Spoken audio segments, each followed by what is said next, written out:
in a lot of ways, sports arguments seem to matter more than sports. And like top 5 centers of all time, Kareem, blah, blah, blah, blah, blah, blah, blah, blah, blah, blah. You know, like who's the greatest is, who's the GOAT? It's just fucking word drives me crazy. Like who's the GOAT, blah, blah, blah. Yeah. Who cares? Like, I feel like we are so obsessed with this culture now of like, who's the best? Who's the greatest? Here's my top 5. Here's Stephen A. Smith with my top 5 so-and-so. Here's Skip Bayless with my top 10 so-and-so. Who gives a shit? Like, why do we actually give a shit? Just enjoy the freaking game. Why do you think we want to rank? We do it all the time on here. Why do you think we I do it too in my head. Because we're losers. I don't know. Like, it's so stupid. What's up, guys? Welcome to the show. This show is brought to you by the legends at Protégé, the best skincare company in the game for dudes. It makes it simple and easy. It's for the bros, not the pros. They're the newest sponsor of the show, and they're absolute legends. Go to protege.com/deep right now for a special offer. Also, guys, we have some stand-up dates. Next is we'll be at the Comedy Store, the main room, July 1st. Is that right? Yep. July 1st, we got Tim Dillon on the show. We got, who else do we have on the show? Bobby Lee. Alec Flynn. More to come. It's going to be a banger. Get your tickets at chadjt.com. Also, we're going to be in San Diego June 28th at the Yellow Door this coming Saturday, as well as Florida coming up, Tampa, Orlando, and Dania Beach in September. Get your tickets at chadjt.com.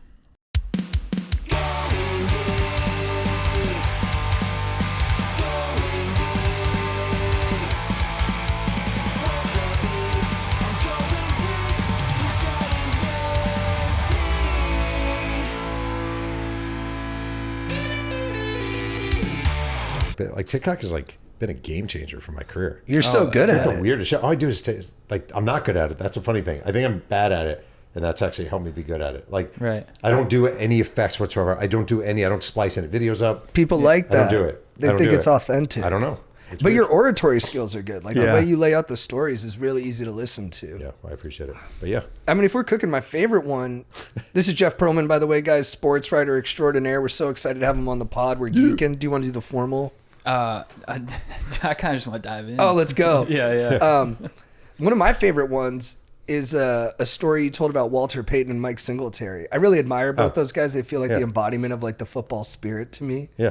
Well, I wrote a book about Walter Payton called Sweetness. And Walter Payton was, he fooled around a lot when he was married. Like he was just a dog back in the day. And one day Mike Singletary came up to him on the team bus and he's like, listen, you need to get your life right. Like you can't be living like this. You have a beautiful wife, you have beautiful kids. You need to get your life right. And Walter Payton starts crying. And you would think like this is this moment that turns around Walter Payton. But actually, he didn't talk to Mike Singletary until he was on his deathbed. Like he cut him off from that moment. And all those years, the next few years with the Bears, he didn't talk to him at all because he was actually legitimately offended that Mike Singletary called him out. Now, Singletary was right, but Peyton was devastated by that.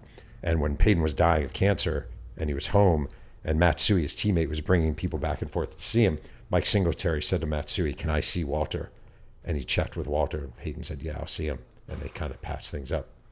But yeah. There's something so powerful to me about it. Like Michael Singletary, he's such like you got to live up to this code of being a football player, which is really just synonymous with being a man. Yeah. And then I felt like Walter Payton had that same code, and for him to get called out was it breached his confidence so much that he almost had to just like shun the offender. I think Walter Payton, I didn't know what I was getting into when I wrote this book. Like I didn't know that much about him.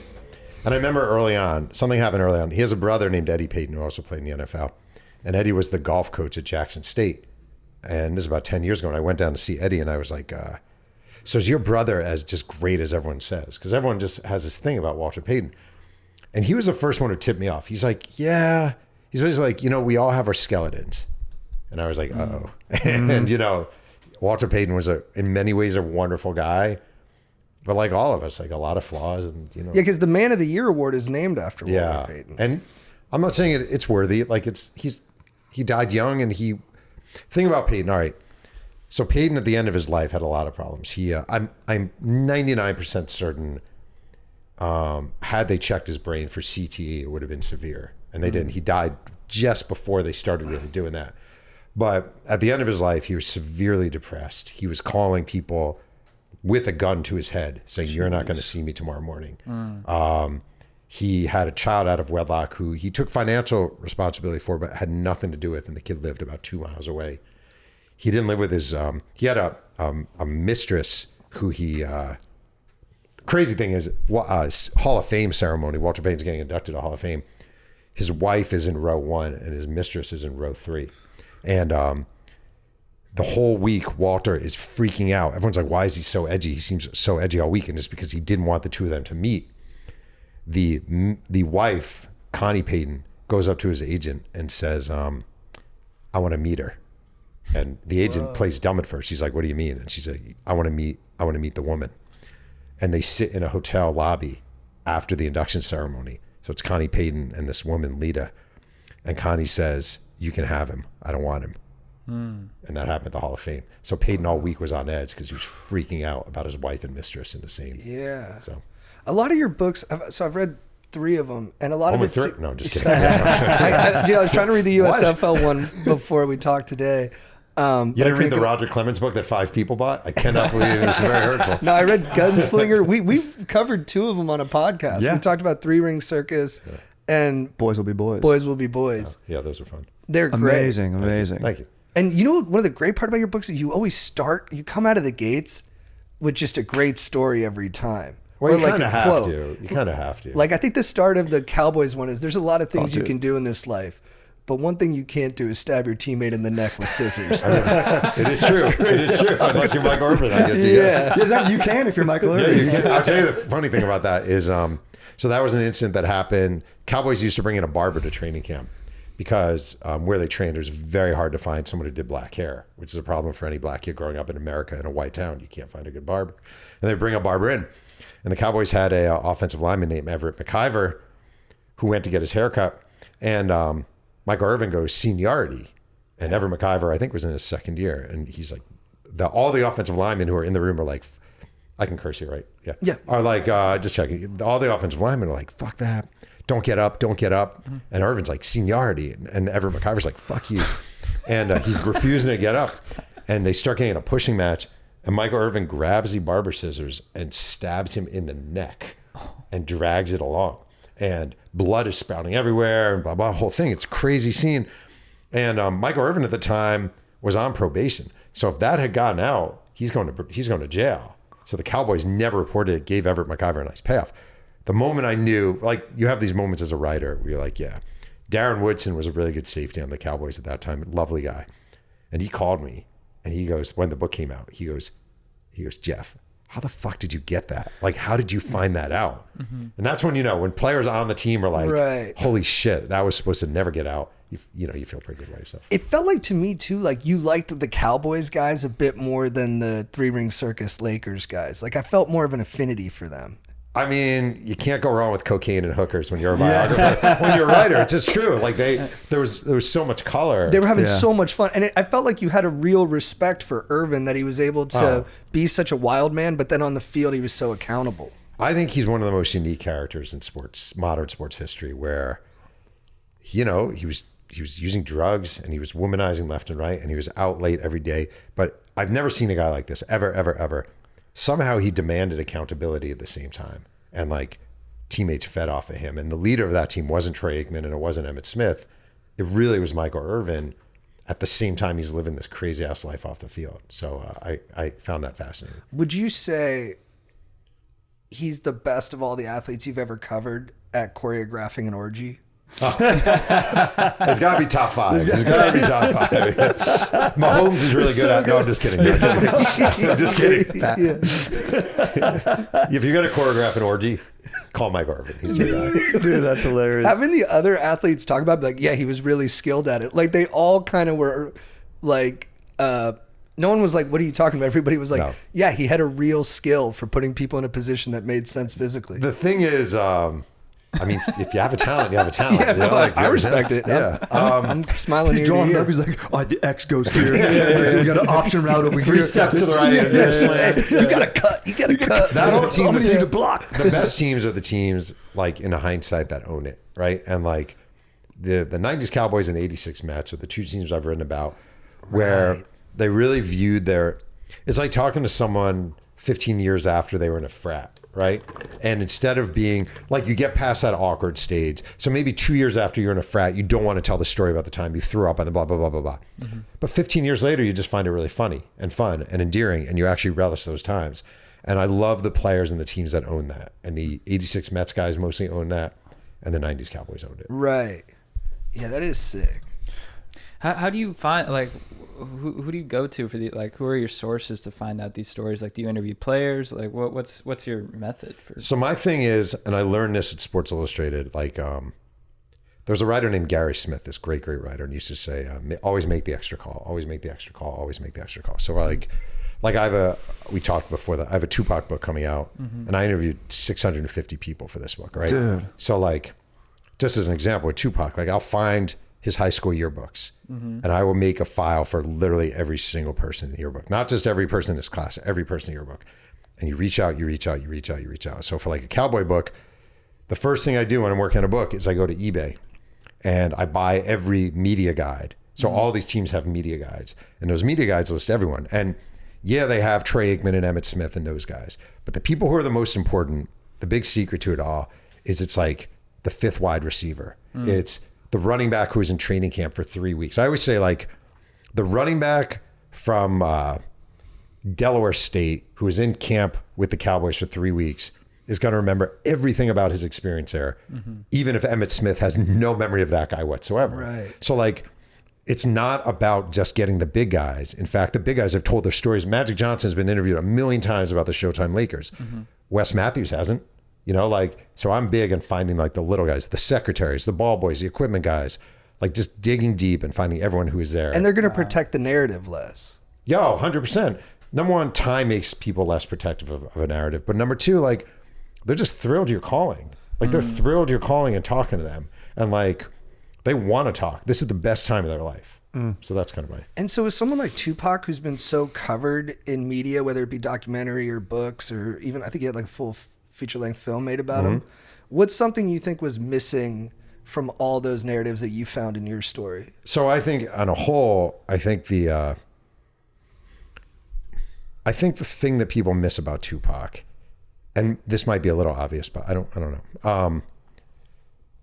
The whole like thug life narrative, right? This whole thing, thug life. Tupac was a theater arts kid. And if you watch that footage, he's very flamboyant. Very flamboyant, very effeminate.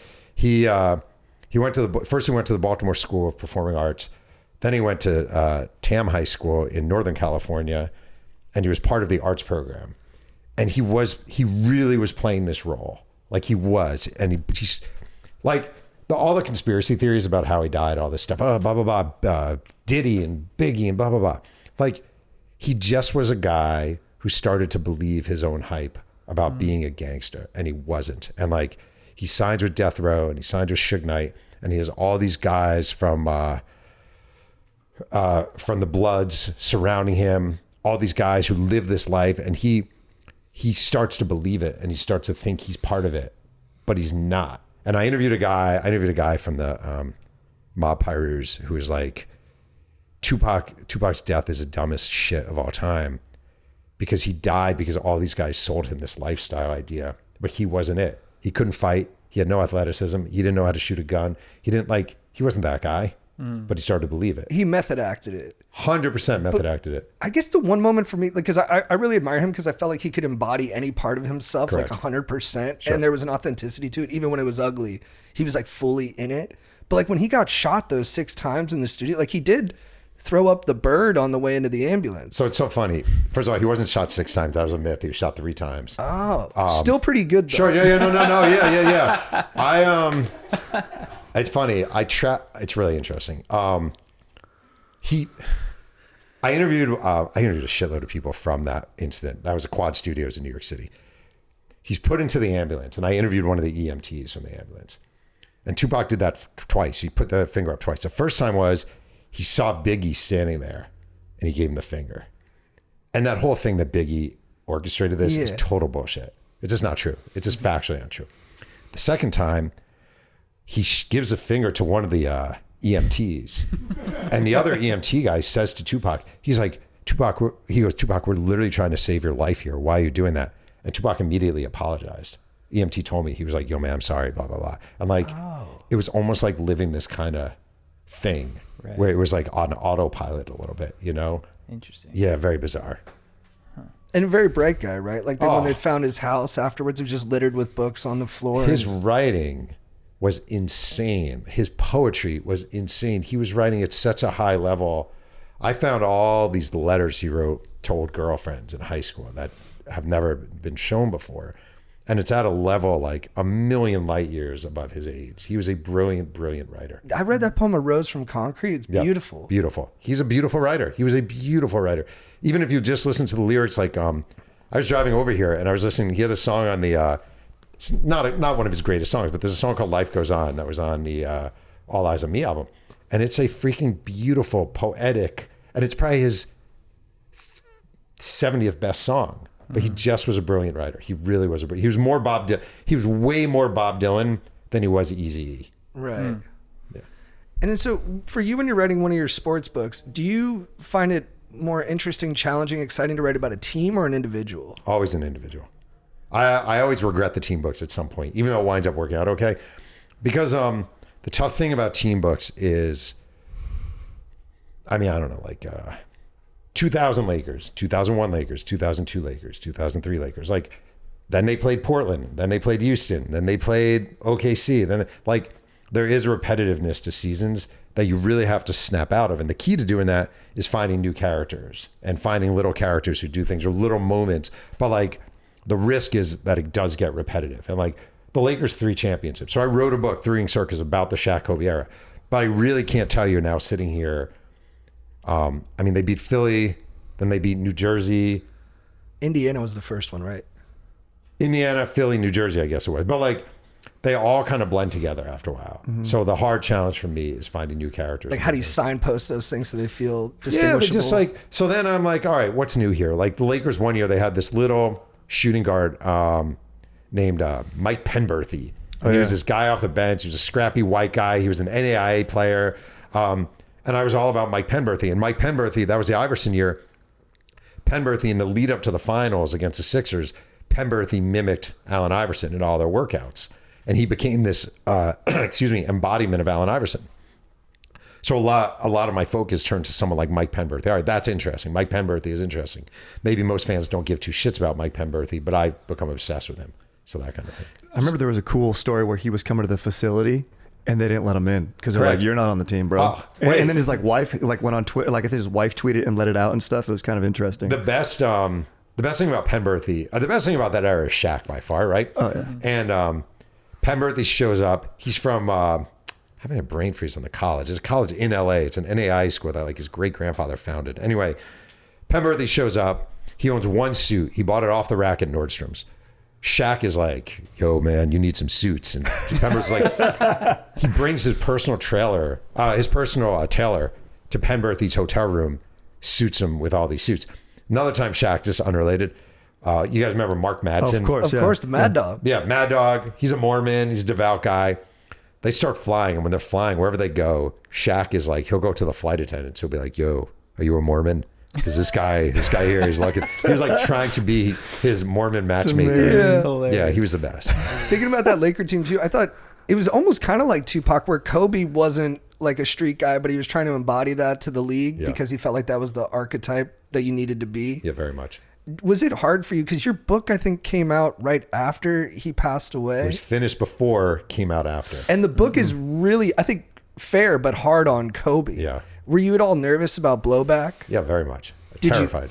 Did you get a lot? Not as much as you would think. I think the difference, all right, so Peyton, when Walter Payton, when Sweetness came out, I just got destroyed in Chicago. That book came out. What happened with that, real quick, is Sports Illustrated ran an excerpt of the book before the book came out. And the cover of the magazine that week, and this is when magazines still resonated, was Walter Payton, the Hero Nobody Knew, an excerpt by Jeff Pearlman, right? Which was huge for me. But the excerpt was all about Walter Payton, womanizing, end of his life, depression, etc. And the book isn't coming out for 2 weeks or 3 weeks. So the blowback was really bad. And like Mike Ditka had been the coach of that team, and a local reporter asked him on air, he goes, "Hey coach, what would you say to the author if he was here right now? And Dick goes, what would I say to him? And the guy goes, yeah, what would you say to him? He goes, I'd say this. And he spits on the ground. I was like, fuck, well, this is not, they did not send me to, I was supposed to do all this media in Chicago. There was a book burning online of my book in Chicago. It was messed up, crazy. So I definitely had that in my mind with the Kobe thing, because I finished the book. Kobe dies tragically. The book is coming out. And I'm like, this isn't going to be good. The difference is, I think people knew who Kobe was, and I don't think people knew who Walter Payton was. Oh, you know what I mean? Like, it would not shock. We all went through Eagle, Colorado. We all know he had the whole situation in Eagle. Yeah. So it wasn't a shock to write about it. We all knew he was kind of a pain in the ass. Like nobody with the Lakers was like, oh, he's so easy to deal with. Like he was a pain in the ass. He was a diva. He was a hardworking, amazingly talented, had a lot of good side diva, but he was a pain in the ass. But personality-wise, he seems like he was a pretty hard dude to be around. Very much so. Yeah, and do you think LA fans, we almost love him in spite of that? Like that's almost part of the reason we love him is because of the flawed kind of backstory? No, I disagree actually. I think the number one thing about him, but you guys mean, I'm from New York. What I found really interesting is I think he came to personify grittiness. And like being in the gym at 3 a.m. and shooting 5,000 jumpers and doing everything in your power to be great. Like I think he really, and you had the yin and yang of Shaq and Kobe, where Shaq didn't personify that. Right. Shaq personified, it's off season, I'm going to be in my pool. And Kobe personified, it's off season, I'm going to be shooting jumpers. I just think people found that very relatable and admirable. During the Kobe eras, our parents would praise, I remember our dad's like praising Kobe, being like, he's going through these trials, man, but he's really focused and putting up points. And it's like, I don't know, like that, it's pretty amazing. Like you're doing well at work, but like you probably should just be with your family or like his ability to compartmentalize was like enviable to most people. I actually think, all right, it's funny. I've thought about this a lot. People would be like, if Shaq were more like Kobe, he'd be the best, blah, blah, blah, blah, blah, right? If Shaq had Kobe's work ethic, like, okay, both their careers are over, Kobe has passed, etc. I would have much rather had the Shaq experience than the Kobe experience. Mm-hmm. Like, what are you working for if you don't enjoy it? Why are you playing if you're not in your pool in the off season? Like, you need to be in your pool. And I actually think, like, in a way, like Kobe died young. It was horribly tragic and awful, right? Mm-hmm. Like, I think of my own life, like, am I going to miss the days I spent 12 hours writing, or am I going to miss the days where I was in a pool with my kids? Mm-hmm. You know, like, and I just think people in a way got it wrong. Like you work so you can enjoy your life. And I think Shaq had it right. And look at Shaq now. Mm-hmm. And look at the decency he exemplifies and the kind of the warmth he exemplifies and the carpe diem sort of thing he has going on. I just think he has it right. And do you think he really would have been better if he had practiced that much? Yeah. Or you think so? Sure. But like he was still great. And like, honest to God, like this is totally old man in me, but like the whole like, man, if Shaq could have, what a waste. He could have been one of the 5 best centers of all time. Like, who gives a shit? Right. Yeah, he's like, he could have been maybe the 2nd best center. He's like the 3rd best center. And what? Yeah. What? And what do you get for that? What do you get for that? He was in his pool with a bunch of hot women, smoking a cigar, drinking a brandy on a big ass floaty in Orlando, Florida in like 1998. Like, awesome. You never get that back. You never get that back. That youth, that innocence, the wealth, everything about that moment is like enviable. And who get it? Wow, you could have been, now he's behind Kareem. He could have been ahead of Kareem. Like, who cares? Yeah, I guess not to get too like macro about it, but like I had a French physical therapist one time, and it was after France won the World Cup, and he was like, we care more about if they play beautifully than if they win the World Cup. Oh. Is that like a uniquely American thing where we're like, no, it's about like how much you suffer for your craft and how many victories you can squeeze out of that? I just think we've gotten, and maybe I don't know if it's just America or not, but we've gotten caught up. Like, in a lot of ways, sports arguments seem to matter more than sports. And like, top 5 centers of all time, Kareem, blah, blah, blah, blah, blah, blah, blah, blah, blah, blah. Like, who's the greatest? Who's the GOAT? It's fucking word drives me crazy. Like, who's the GOAT? Blah, blah, blah. Yeah. Who cares? Like, I feel like we are so obsessed with this culture now of like, who's the best? Who's the greatest? Here's my top 5. Here's Stephen A. Smith with my top 5 so-and-so. Here's Skip Bayless with my top 10 so-and-so. Mm-hmm. Who gives a shit? Like, why do we actually give a shit? Just enjoy the freaking game. Why do you think we want to rank? We do it all the time on here. Why do you think I do it too in my head. Because we're losers. I don't know. Like, it's so stupid. Honestly, why? Like, why? I don't know. Because, all right, this is something. Who did I talk? I talked about this with an athlete recently. I was like, I think maybe it was Sean Green. You guys remember Sean Green? Yeah, the on baseball player Dodgers? for the Dodgers. Yeah. He's a really nice guy. So it's like, what do we enjoy more? Sports or talking about sports? Like, what do we enjoy more? Watching the offensive lineman the Lions picked number 8 play for the Lions, or talking about the Lions taking the offensive lineman number 8? I think it's inarguably we enjoy talking about it more. Yeah. Yeah. I don't know why. I just think that is. Well, especially now. I mean, especially with basketball, where people Yes. don't even watch the games, but it's just all about like the kind of running narratives alongside of it. Yeah, we actually, my son's a senior, a freshman in college. And we've been talking about this phenomenon of like, who's actually watching the NBA games? People just watch their 10-second highlights. So like, what are we doing? Like, what are we even doing? Like, I know. if nobody watches the games, but we know all the players, but we watch their highlights and we're ranking them, but we don't see them do anything except weird like we're not watching them set picks on the, we're not watching the little thing. It's weird. I don't know. It's just weird. Sports has gone weird. It is. You know, we need it though. It's like, I think we talk about these greatest of all times because one, it's a pretty easy thesis and narrative to have, but also two, it bonds generations. Like if I'm like I don't talk to my dad that much, and when I do call him, I'll be like, shit, man, do you see that Ohtani pitched or whatever? Like you like need that. You know what I mean? He'll be like, well, I remember when Nolan walked out, back at Angel Stadium. You were there. I'm like, well, it's like, and I think it's just an accessible, easy way. Also, it's sort of a my dad beat up your dad thing where like, if I'm like, Jordan's the best, no, LeBron's the best, we embody our generations and take it serious. Oh my like, God, we like do. we take it personal, like you're threatening me. And it's like, I have nothing to do with these athletes and they don't care about me if I met them.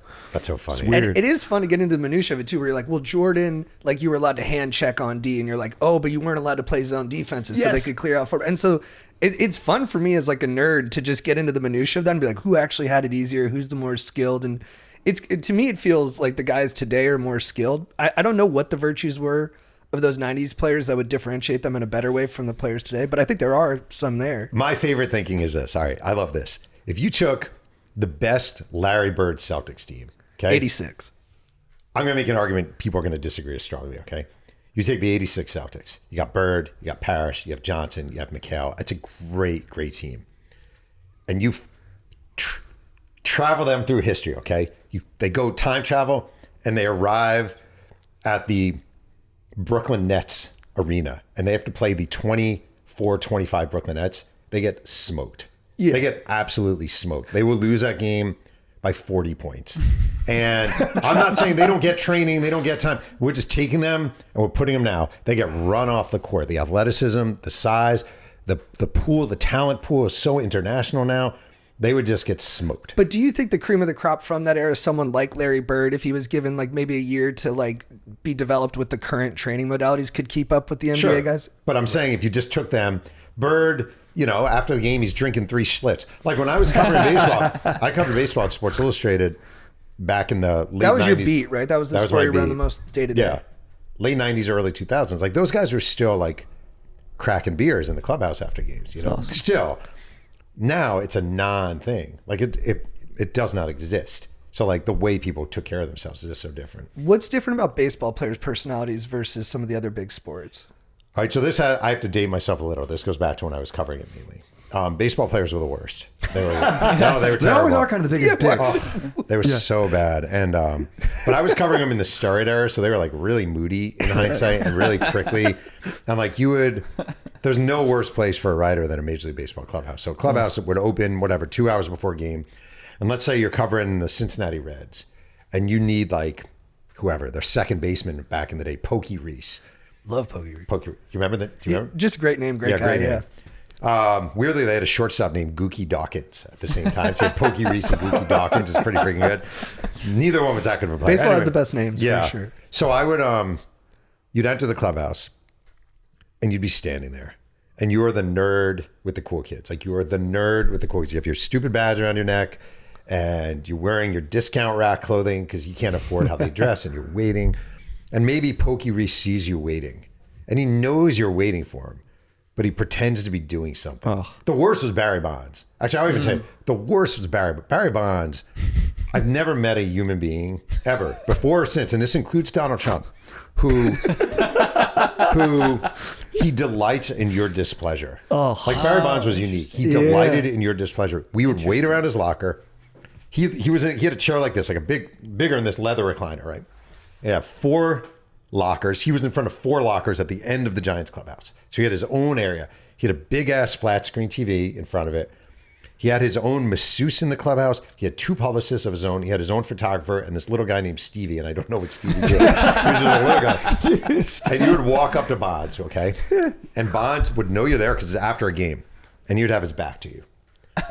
And he'd pretend to be going through mail. And he'd be pretending to talk to someone. Hey, this is bullshit, huh? This is bullshit.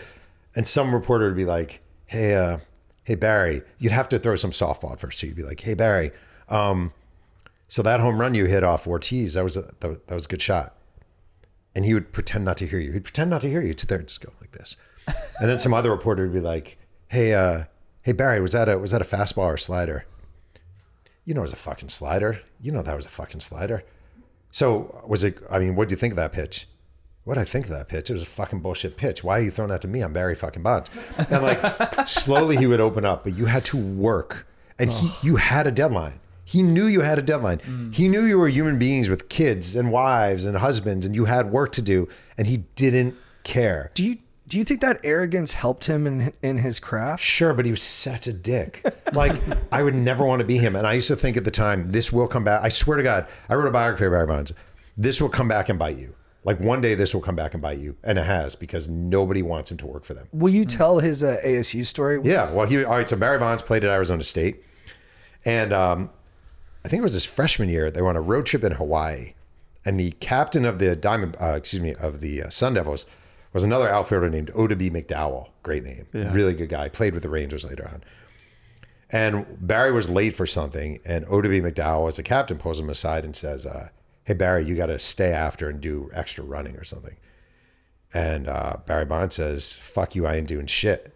And McDowell was like, why? He's like, fuck you, I ain't doing shit. So the head coach of the Sun Devils was this really old school, grumpy, cigarette smoking coach named Jim Brock. And Oddibe McDowell goes up to Jim Brock and he's like, yo, Barry, once again, is being a dick and blah, blah, he won't do running and blah, blah. Jim Brock holds a team meeting without Barry Bonds. And he says, I know we're all sick of Barry. He's incredibly talented. We're all sick of him. I get it. He's like, I'm going to leave it to you guys. I'm going to put it in your guys' hands. You guys vote if we keep him on the team. And if you vote to kick him off, we will kick him off the team. He leaves. He comes back. They vote, I think it was 23-2 to kick him off the Arizona State team. Brock is like, wait, that didn't work the way I thought it would work. Brock thought giving power to the players, they would be like, no, let's defend one of our brothers. No. Yeah. Brock goes, was it unanimous? And Oddibe McDowell goes, no, it's 23-2. And Brock goes, well, I can't kick him off if it's not unanimous.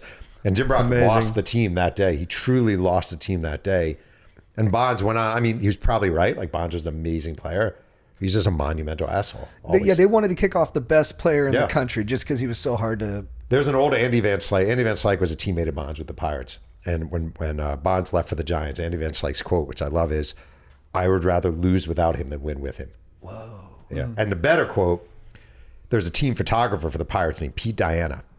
And Barry Bonds goes to the Giants. And he's on the Giants now. And the Pittsburgh Pirates, when they were building the stadium they play in, they were doing construction and 2 construction workers died, right? So this team photographer, Pete Diana, is going to do a fundraiser for the families of the guys who died. And every time visiting players come in, he gets them to sign stuff. So like Jeff Bagwell comes in, yeah, I'll sign stuff. Sean Green comes in, sure. Sheffield, sure. Barry Bonds comes. Now, when Barry Bonds was with the Pirates, Pete Diana used to give Bonds like free photos all the time. All the time. Hey, Barry, we're doing a thing for blah, blah, blah, blah, blah. He goes, fuck them and fuck you. I ain't signing shit. And the quote Pete Diana gave me when I asked him what he thought about Barry Bonds, his quote was, I hope Barry dies. Do you think the reason Barry Bonds, in my estimation, watching baseball growing up, greatest baseball player I've ever seen by a wide margin, like utterly dominated the game. Do you think part of the reason guys like him and Clemens aren't in the Hall of Fame isn't just because of the steroid stuff? It's also because people just found them personally distasteful? See, Clemens was okay to deal with. Clemens wasn't at Bonds' level. Like, Clemens could be grumpy and moody and whatever, but Clemens was totally fine. I think Bonds, all right, it's interesting. Bonds is a fascinating kind of case study because he used to say, like, when he was chasing Hank Aaron's record, the all-time home run record, he would be like, a black man in baseball gets no respect, blah, blah, blah, blah, blah, blah, blah, blah, right? Okay. And he's not wrong. Like, he's not wrong. There's a very long history in baseball of black ball players getting shit on, getting labeled malcontents, getting labeled dogs. If a white ball player back in the day, like in the 70s, needed a day off because his arm hurt, it was a white player needing a day off. If a black player did, oftentimes he's a maligner, he's a whiner. So Bonds was not wrong. The difference is, or the problem is, when you treat people like shit nonstop, when you treat your teammates like shit, when you treat the fans like shit, when you treat your manager like shit, you don't earn the benefit of the doubt. So like, do I think it's hurt him that he treated people like shit? 100%. Do I think it's a reason the thing about the Hall of Fame that's weird is like, I was always against Bonds getting in. Really? Yeah, because he was a fucking cheater. Like, to me, I equate it the same way. If my kid, I have 2 kids, if my kid gets an A on a test and then the teacher finds out she was copying all the answers, like, why am I defending the A? I'm not defending the A. None of us would defend the A. None of us would defend the A. This guy cheated and cheated and cheated. I thought it was bullshit. I thought it was wrong. People would say, well, it wasn't illegal. First of all, it was illegal without a prescription. Number 2, if it wasn't wrong, why did they not tell anyone about it? Like, why were they hiding it the whole time? Even with the argument that before he got on the roids, he was already like a 3-time MVP. Yeah, because that shit ruined baseball. Like, I know people are like, oh, it saved baseball. When I was growing up, and I'm older than you guys, like, and this is my grandpa moment, all right? Like the baseball record book meant a ton. Like a ton. More than any other sport, for sure. By leaps and bounds by any other sport. Joe DiMaggio's 57-game hitting streak. 56. 56. Oh my God, I just fucked up. 56. Ted Williams, the last guy to hit 400. And in particular, Babe Ruth's all-time home run record, which Hank Aaron broke, right? That meant stuff. And Roger Maris going 61. Like, those numbers meant stuff. Like, a lot. And Bonds and McGuire and Sosa and all these guys just come along and they shit on it. And the lowest moment I saw in baseball, covering baseball, was Bonds was about to break Hank Aaron's all-time home run record. And Hank Aaron hated Barry Bonds and he hated what he was doing and he knew it was bullshit. And Bud Selig was a commissioner of baseball, and Bud Selig knew Hank Aaron for a long time. And Hank Aaron did this. He was not at the game when Bonds broke the record. He refused to do it. But he did this video message that they played at the Giant Stadium, packed out at the time.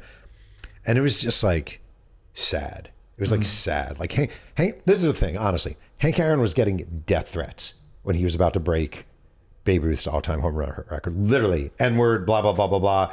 N-word, if you show up at the ballpark tonight, I will shoot you. You know, nonstop stuff. That was not just a baseball record. That was a civil rights record. And Bonds comes along and he takes human growth hormones to the point where his skull is literally growing and he's roided up and like, it's fine. It drives me fucking crazy. There's my case. And I know people disagree and I respect that. For me, it's a thing. Sorry, man. I know it's a terrible show. I would now go hang myself. Yeah, like that. No, it's a good take. I mean, and it's yeah, I guess the counter is like, it's a museum, and like if you go there and you're gonna see like Craig Biggio, but you're not gonna see Barry Bonds, is that a real representation of like what that era was like? Okay, that's a great question. And here's my point. Here's the thing. I was always against Bonds getting in the Hall. Okay, for years I was against it, hardcore against it. I'm no longer against it because Pudge Rodriguez is in the Hall. Definitely use steroids. Bagwell, give me a break. Like Piazza, give me a break. David Ortiz, give me a break. And like the thing about the Hall is, like, Bonds was a dick, but if you're gonna let steroid users in, he has to be in. Yeah. And you have to let McGuire in, and you have to let Sosa in. And the truth of the matter is, you probably have to let Jose Canseco in. Like, and you certainly have to let Clemens in. So like, once the Hall of Fame voters decided we're gonna vote in the nice guys who use steroids, well, then you just fucked everything up. So you might as well let everyone in. So now I'm very pro Bonds getting in. And then Pete Rose, you feel? Okay, I was always against it, but he's such a Scott. I mean, he dies. I don't want to he was so gross. Yeah. Right. He was gross. Like with right? chicks and then the gambling stuff as well. He was like a walking oil slick. He was just disgusting, right? He really was. That being said, I always thought the thing they should have done is like baseball will have, like Joe Torre is in the Hall of Fame as a manager, not as a player. They could have inducted Pete Rose as a player and not as a manager. And that's what I would have done. Smart. The thing that sucks is, so now he's eligible again and he's dead. And I hate when Hall of Fames do this. Like it seems to me like in pro football, Cliff Branch and Ken Stabler of the Raiders both got in after they died. Like, if he was good enough to get in after he died, why couldn't he have gotten in when he was alive and could have enjoyed it? It just seems actually cruel to me. Yeah. So like P. Rose waits his whole life to get in the Hall, and you're going to put him in 3 years after he died. Like that's just a dick move. Yeah, that messed is up. weird.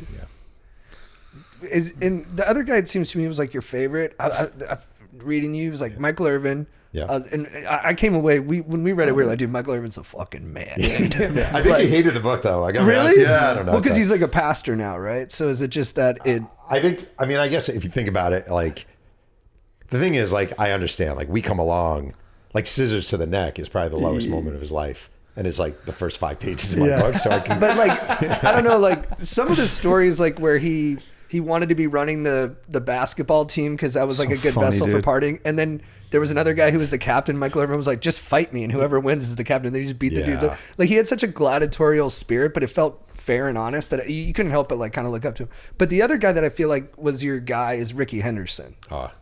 I never got to write so Howard Bryant, I was going to say a better writer than me, wrote a great Rickey Henderson biography a few years ago. I love Rickey Henderson. Rickey Henderson was, you guys know the hanging the check story. I mean, do you know the story? Rickey Henderson was with the A's. This is a truth. There's so many myths about Rickey Henderson. Rickey Henderson with the Oakland A's. And he got, I think it was a $1 million bonus for maybe making the All-Star team. I don't remember what the bonus is for. Okay. A's sent him a check. And the A's accounting office calls him like a couple months later. Hey, Rickey, we noticed you haven't deposited the check. And Ricky's like, yeah, because Rickey framed it. And in Ricky's house, his check is framed. And they're like, Rickey, we could send you another check that you can frame and you can actually deposit the money. He was just so flamboyant. And I love that era of baseball. I love the stolen base. And like Rickey Henderson would dangle his fingers between his legs, leading off first, just taking these enormous leads.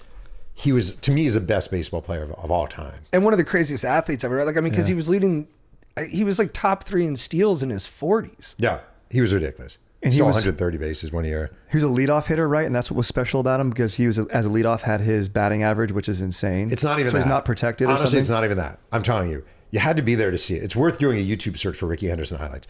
Rickey Henderson, he had the smallest strike zone. So he had this really tiny strike zone. He did this crouch. And pitchers hated facing him. And he was happy with a walk. If you get a walk, he'd get on first. He'd take this big ass lead. He was insanely fast and athletic. Fingers twitching, just daring you. Throw over. As soon as you don't throw over, he's gone. Steals second. Same thing. Second base, big ass lead, steals third. And all of a sudden, instead of a guy on first and a batter, you have a guy on third, no outs, your number 2 hitter up. Like he just changed the game and he could hit with power. He ran everything. He's the best player. And ahead of his time, where like the Bill James era hadn't kind of taken over management yet, but he, like, if you look at the kind of sabermetrics of it, he was, like you're saying, tops in on-base percentage, tops in like WAR. If he played today with the rules in baseball, he would steal 200 bases because you can only throw over. I don't even know how many times it is, but once you can't throw over anymore, he's gone. He's just gone. He was so good. As a baseball fan, this has kind of been a point of debate on the podcast. Do you like the movie Moneyball? Ooh, yeah. Oh, it's a great question. Wait, what's the vote here on Moneyball? We love it. Our old producer at All Things Comedy, he's a huge baseball fan. He hates it. And we were always like, I love the movie, and yeah, that's my take. And we know his beef. You probably know his beef with the He movie. might have the same beef. We'll see. Let's hear, yeah. Okay, first of all, I want to say my wife loves Moneyball. Great movie. Brad Pitt, dude, he's killing My wife it. Catherine loves Moneyball. Yeah, what's Brad Pitt? Hubba hubba, the whole thing. Right? And also, like, it's factually a good movie. Yeah. Like, factually, it's a good movie. The actor who plays Ron Washington is great. When they're in the house trying to get Hatterberg to come, and he's like, it's very hard. I was covering a lot of baseball at that time, and I actually was covering a lot of Oakland A's at that time because I was the number 2 baseball writer at Sports Illustrated. Tom Verducci was number 1, I was number 2, and I was a distant number 2. So like Verducci would get the Yankees and get like the big teams, the Dodgers, and I would get like the Mets and the A's. And the A's were good. This is Jason Giambi in that era. Okay. Barry Zito, Mark Mulder, Tim Hudson were 3 of the 5 best starting pitchers in baseball. Yeah. Their names are probably mentioned in that movie a collective total of 1 time, maybe. Billy Koch was one of the best closers in baseball. Okay. Miguel Tejada played shortstop for those A's. He was fucking awesome. Eric Chavez was a third baseman, almost equally awesome. But Scott Hatterberg won the A's. That team was really good. Like really good. Not a little good. like really good. And they had the 3 of the 5 best starting pitchers in baseball in that staff. And they don't mention that shit at all. Chad Bradford throwing submarine is the reason so like. And he's like a middle relief guy. They're all like, and I'm not saying Billy Beane was cool. I loved covering Billy Beane. He was fun. He was a nice guy. He would always take your calls back. He was great. But like, it was an enormous exaggeration on the impact of quote unquote Moneyball. Yeah. Do you like Billy Beane? Yeah, I love Billy Beane. Do you know him? Yeah. I mean, I knew him from covering baseball. Yeah. He's great. He's Yeah. great. Have you had him on the show? I wish. That'd be cool. I heard a story about him that when he was young and he got drafted and he was like this top. My friend who played minor league ball told me this. He used to go to bars and to prove his friends he had game without the status, he would tell all the girls there that his job was cleaning roadkill off the road. that sounds about right. He was. I'll tell you a funny Billy Beane story. So do you know there are 2 Billy Beanes who played during this era, and one came out after he was done playing, and he became like an advocate for gay athletes. This guy Billy Beane, really good guy. And they spelled their last names different, but there's Billy Beane and Billy Beane. And Brian Cashman, the Yankees GM, and Billy Beane, the A's GM, were very close. And when the other Billy Beane came out, Brian Cashman, I don't know if it's text or email, but he writes Billy Beane and he goes, "Hey man, congrats on your move. It's a big one for you." It's just really funny. That's great. So of all the athletes you've covered, which is we're talking about a ton, Yeah. which one had the worst gas? Like literal gas, or do you mean Farted like, the worst? Well, I got farted in the face from there was a Marlins third baseman named Wes Helms, and I remember we were all standing in the dugout in the clubhouse of the Marlins, and he deliberately farted on us. So What a savage. You guys asked about what was baseball like to cover. There you go, getting Yeah. farted by Wes Helms. Hilarious. I was kind of fishing for someone because I read the Brett Favre one, and I guess after he got his intestines taken out following the car crash. That is true. But what you're speaking to seems like, is that the humor of most clubhouses? Is like a lot of ass smack and farting and like. It was back in the day. You think it's changed now? Yeah, I think number one, you have many more women reporters in the clubhouse. I think that's made a difference in a good way. I think number two, like everything changed with the iPhone. Like everything changed with the iPhone. Everything changed with the iPhone, not just in our lives, but in the lives of athletes. Like you were always on. It's like when I wrote the book about the '86 Mets called The Bad Guys Won, like they would go out to bars in Long Island. They'd be partying. They'd be getting drunk. You didn't have to worry about someone with your phone filming you. Now, if you're Wes Helms, you turn around and fart into a bunch of writer faces, it's probably going viral somewhere. Did you like when he farted? Like, did you I laugh? fucking hated it. No, I hated it. I hated clubhouses. The baseball clubhouse is the worst. It is the most humiliating. You just feel so small in a clubhouse being a baseball writer. It sucks. And the other thing is like, I was kind of a wuss back in the day. Like you get your confidence as you get older and you get your feet under you and your legs under you. But I was like a nervous young writer just trying to make it. So like they were the cool kids and I was the nerd. That's just how it was. Guys, I'm interrupting this podcast letting you know once again that we're brought to you by Protégé. Protégé is the best skincare game in skincare biz in the game. It's for the bros, not the pros. They make skincare, they make lotion, they make moisturizing fun and easy. It's awesome. I love Protégé. I didn't even think about lotion until Protégé sponsored us and they're like, they gave us the product. I tried it, and I'm like, dude, I'm gonna lotion every day now. They make it easy. You know, you don't have to. You know, like your female partner. Females will have tons of skincare, and you're like tons of different lotion. You're like, this is too complicated. I don't even know what to do. But Protégé makes it easy. They're like, it's one product. It'll keep you moisturized, keep your skin tight. It's got retinol in it. It's got some SPF in there. It's dank as hell, and it comes at a good price. Okay. And you're going to look good, you're going to smell good, you're going to feel good. And that's what it's all about. And they got a sick-ass tube of Protégé. They got a sick container for it. So for listeners, you can get your first month for just $10 with code DEEP at checkout. Go to protege.com/deep and enter code DEEP at checkout to get your first month for only $10. That's protege.com/deep and use code DEEP to get started for just $10. Well, and so you were part of the John Rocker story. Like you put that story out that got him. I wrote the story. Right. That where he made the crazy quotes about being on the subway in New York that was like xenophobic, race. It covered all the boxes of kind of hatred. Was it hard for you to go into clubhouses after that with guys knowing you were behind that story? Yeah, it fucking sucked. Because, all right, so baseball is also a very conservative world. And I don't mean politically, I mean socially. And it is also a very tight-knit world. So I write the story about John Rocker. he says all these things he shouldn't say. I don't know if you guys know about this, but We can pull up the quote so we can. I mean, John Rocker was a racist baseball player in the 90s. Okay. And that was my breakout story in a lot of ways, like the story that kind of put me on the quote unquote map. And it came out in 1999 in Sports Illustrated. I spent the day profiling this baseball player, a really good pitcher for the Braves. And among other things, he told me like, well, I'm just going to have to break into this a little. It's like it is the craziest story of my career, is I went down to do a profile on John Rocker. He picks me up in Georgia. We're driving around. The first thing I'm in the car with him, and there's a car in front of us driving like this erratically. And he goes, fucking Asian women, man. Asian women cannot fucking drive. And we go to pass the car, and it's a white guy driving the car. We get to a toll booth. It's a toll booth where they used to have like the chains baskets, like a chains collector. He throws in some money. Thing doesn't open. He throws in more money. Thing doesn't open. Guy behind us starts honking. He rolls down his window, goes, fuck you, right? This is with a reporter from Sports. Okay. It's amazing. Thing doesn't open. He spits on the toll booth. Finally, somehow gets open. Hucks a loogie on it. We're driving to a school. I'm going with him to speak to a school of disadvantaged children.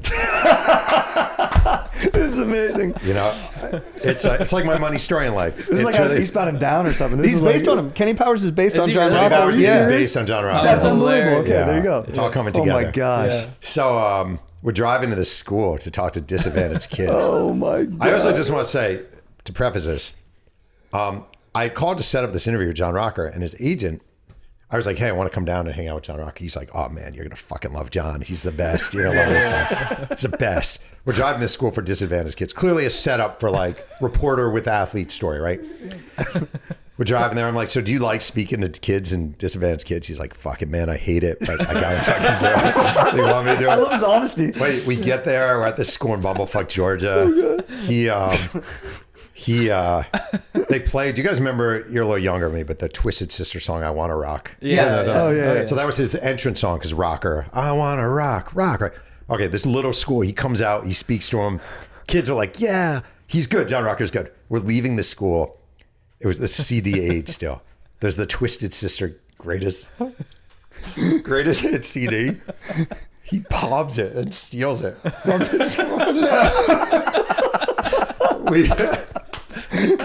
I'm like, what the fuck? We're driving around. He's like, you're from New York. I'm like, yeah. He goes, I fucking hate New York. He goes, you know what I really hate? And this is a quote. So I believe in none of this. He's like, freaking 7 train. You got some with AIDS sitting next to some so-and-so. I'm literally like a Jewish guy from New York. You are in the wrong audience times 1,000,000, right? Yeah. He's the whole thing. He called a black teammate a fat monkey. Oh, like all this gosh, shit, man. like crazy stuff all day. Anyway, at one point, the moment that I found the most, well, there are a few moments. At one point, his girlfriend got in the car with us, and I went to the back seat. So I'm like the kid in the back seat with the girlfriend and John Rocker. We're driving around. Girlfriend, she's very nice. She gets out of the car. He immediately calls his other girlfriend. Like as soon as he leaves the car, calls his other girlfriend. We go out for lunch. We're walking along a strip mall to a lunch place, and he has a pen in his hand, and he just drops the pen, right? He just drops a pen on the sidewalk, and I picked up the pen. I thought it was an accident. I'm like, hey, you dropped your pen. He goes, nah, dude, I meant to do that. And I remember thinking like, this was my big moment. I've said this so many times. This is true. You're a human being, okay? You have a pen in your hand, right? There's a garbage can over there, but you make the decision to drop the pen on the sidewalk. Like what that says about you is so... My friend Fonto's like Right? that. Yeah. Really? It's like Yeah. so like you're done with the pens. You're just going to leave it for the janitorial staff to pick It's a up. statement. Yeah. It's a statement. So that was my day with John Rocker. Yeah. And at the end of the day, he's like, yo, bro, that was cool. And I was like, okay. And I wrote the story, and this is way pre-Twitter. This is the end of 99, the final issue of 1999 Sports Illustrated. It just, like Will Ferrell wound up spoofing John Rocker on SNL. He was suspended. He was fined. He was demoted. He had to do sensitivity training. It was a crazy, and now he's on Twitter, John Rocker. He's resurfaced on Twitter, and his big thing is that Michelle Obama is really a man. That's his big. Oh my gosh. Yeah, so I don't think that's true. I just want to say, I don't think. That's just where Call me crazy. I think she's a she. Yeah. Oh my gosh. And how did you land on Tupac for your next book? What inspired that? I wanted to do something besides sports, just to do something different. I love hip hop. I'm your typical guy. It's a very common story in America of the white guy who grows up in the very small town with 3 black kids in his class, 2 in my case. One of them is your best friend. He's listening to Public Enemy. You start listening to Public Enemy. Then you start listening to Big Daddy Kane and all these different artists. And all of a sudden you love hip hop too. And you're the white kid in your school who loves hip hop. And that was sort of my trajectory, going from a guy who listened to only Hall & Oates to a guy who's loving hip hop. And I find Tupac fascinating, like fascinating. And there's so much rumor and innuendo and gossip. And I just thought someone should write like a great biography on this guy. So I just figured I'd try. I'm not saying it's great, but I tried. Do you think, did he actually sleep with Faith Hill? That is crazy. Dude. No. You don't think so? No, I don't. When he was on stage at House of Blues and he's like, I don't think she's that cute, but this is fucking war, so I had to get it. Well, hit him up the whole, that's why I fucked your bitch, you fat motherfucker. Yeah. Oh, not Faith Hill. Sorry, Faith Evans. Oh, Faith Evans. Yeah. No, Faith Hill. I was thinking the same thing. Like, dude, Faith Hill. My mom loves her, dude. I was like, whoa. Right now, Faith Hill is preparing her lawsuit for your show. Or she's living her best life right now. No, I don't think. It's somehow true. She's like, oh my God, they found out. I will say she definitely was around him after he got out. And I interviewed one of the women he was dating. And she said she showed up one day at his apartment and there's Faith in the apartment with Tupac. So crazy. I don't know for sure. She's always denied it very strongly. So I don't know. Did he and Jada Pinkett, they dated, right? They dated. Oh, no. They didn't date. They went to the Baltimore School of the Arts together. Okay, so they were like best friends? They were very, very close. Okay, got it. Yeah, and so then there was always these weird, awkward feelings with Will Smith about Tupac. I'm sure, yeah. He's never fully embraced Tupac. What do you think of Will Smith's recent comeback to rap? Oh my God. Wait, it's so funny you asked that. Yeah. I actually listened to the album. Oh, you did? So my son is a huge hip hop head. I take some credit for that. And I was like, let's both listen to Will Smith's album. Yeah. I don't like dogging artists because I know what it's like to get a bad book review and it's no fun. The thing is, it's kind of like this. Truly, it's like this. It's like Will Smith isn't, what he called rap isn't rap anymore. Like what he was doing, getting jiggy with it, and parents just don't understand. Like that's not what rap is anymore. So it's like taking a country artist from like 1950 and putting him in 2025 country. Right. It's not the same thing, so it can't work. And what do you think inspired him to, it seems like such a weird move to me, to go back to rap in your late 50s? Desperation? Yeah. Don't you think desperation? It's what it feels like. Yeah, it's it's a bad look. I mean, the thing is, Will Smith had this thing, like early 90s Will Smith, actually the getting jiggy with it Will Smith. There was a period of time when Will Smith was the coolest person in the world. Yeah. And he was like carefree, cool Will Smith and getting jiggy with it. And it was great. But once that stuff is gone, it's gone. And it's gone. Yeah. Do you think hip hop is more ageist than other musical genres? That's such a good question. Okay. We've talked about this a lot. Slick Rick has a new album out. I like Slick Rick. It's Uncle good. Ricky, yeah. It's really good. He has a song with Nas. It's really good. Every now and then someone cracks through. The thing that's interesting about hip hop is we are really now the first generation, because it's a new medium still, of having oldie artists, right? There have been Chubby Checker concerts 30 years after he was done years ago. Elvis, Fat Elvis at the end of his career. We haven't had that yet with hip hop. So now all of a sudden we have Slick Rick. We have LL Cool J. We have different guys who are now older artists, and I don't know what that's going to look like. One of my favorite artists is a guy, Big Daddy Kane.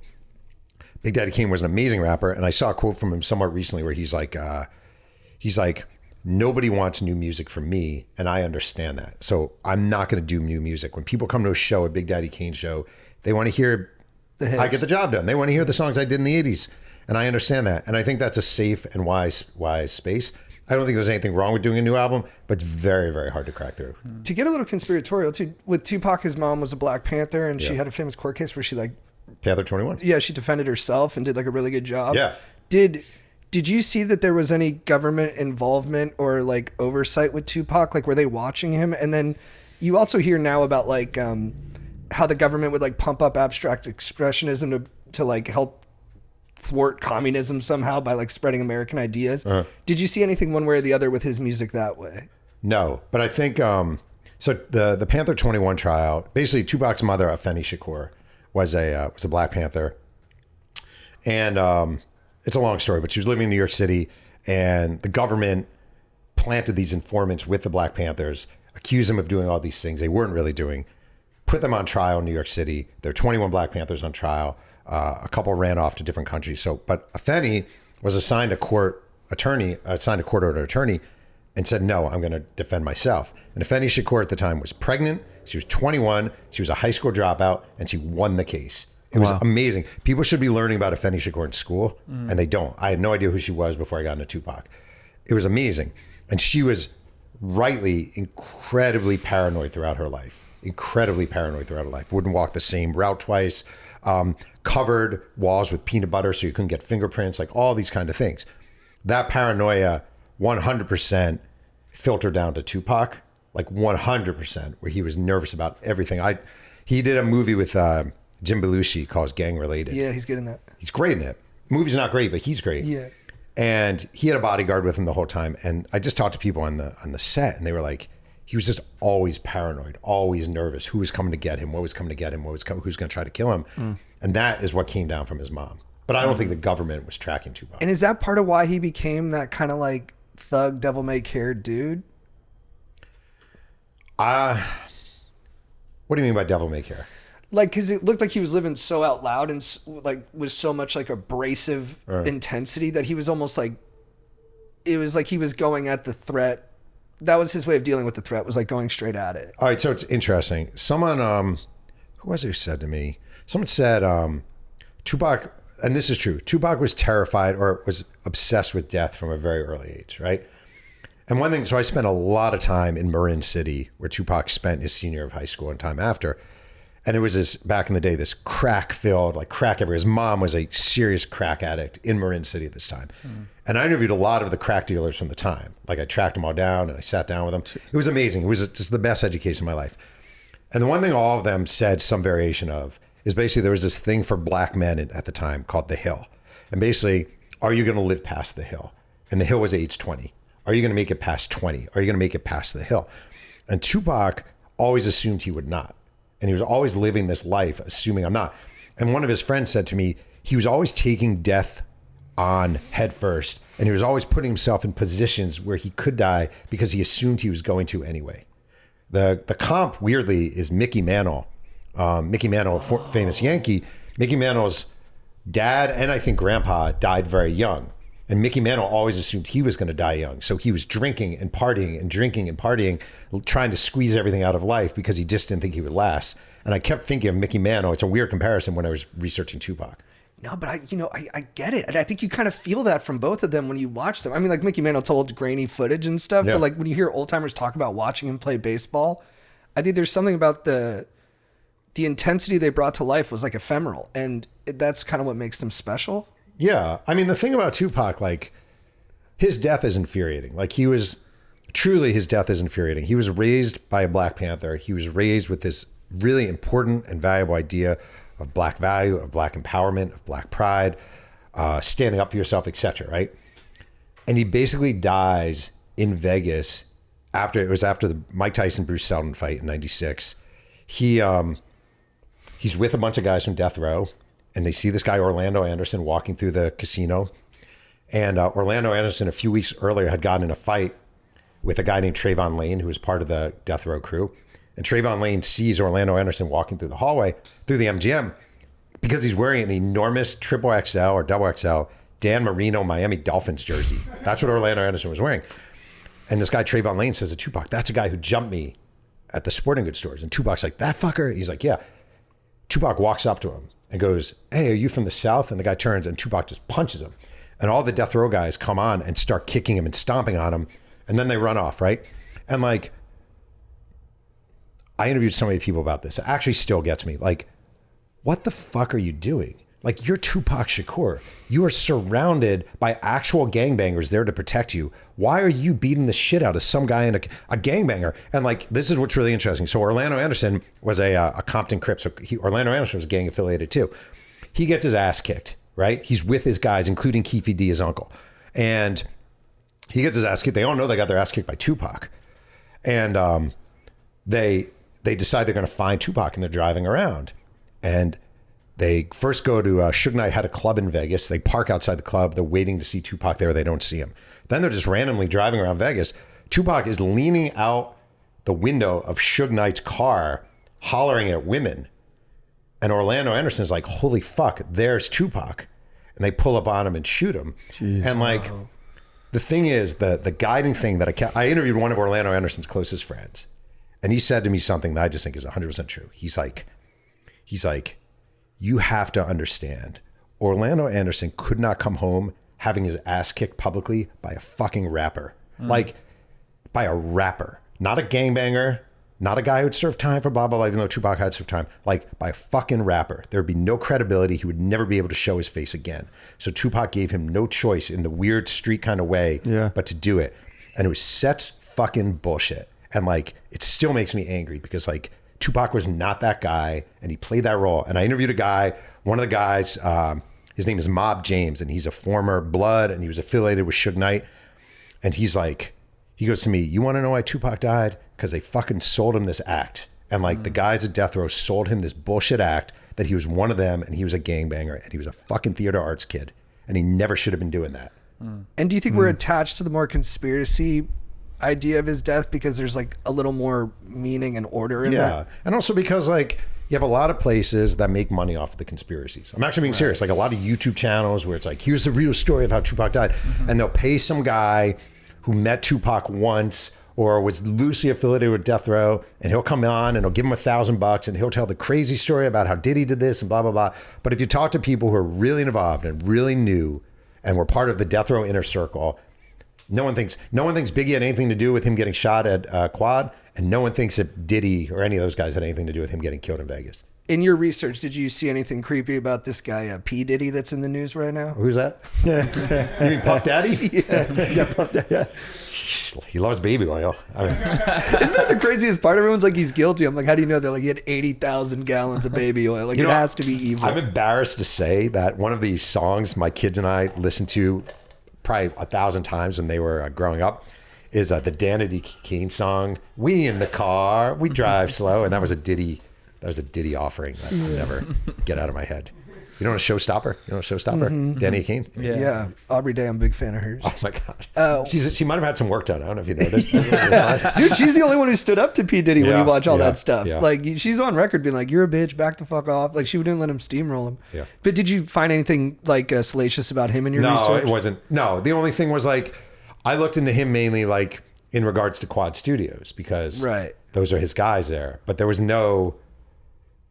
I mean, it's the one thing I find, it's not salacious, but the thing that's very interesting is like when there's a point at the Source Awards, Tupac is in prison, Suge Knight is at the Source Awards. Oh yeah. And he calls out Diddy and he's like, and he was really saying it so Tupac would hear him up at Clinton Correctional Facilities.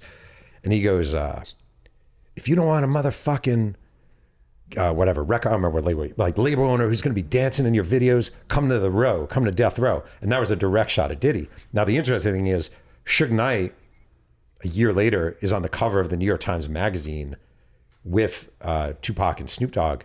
And a lot of people are like, you became exactly what you said, the exact thing you were mocking Diddy for, being this guy who had to be front and center.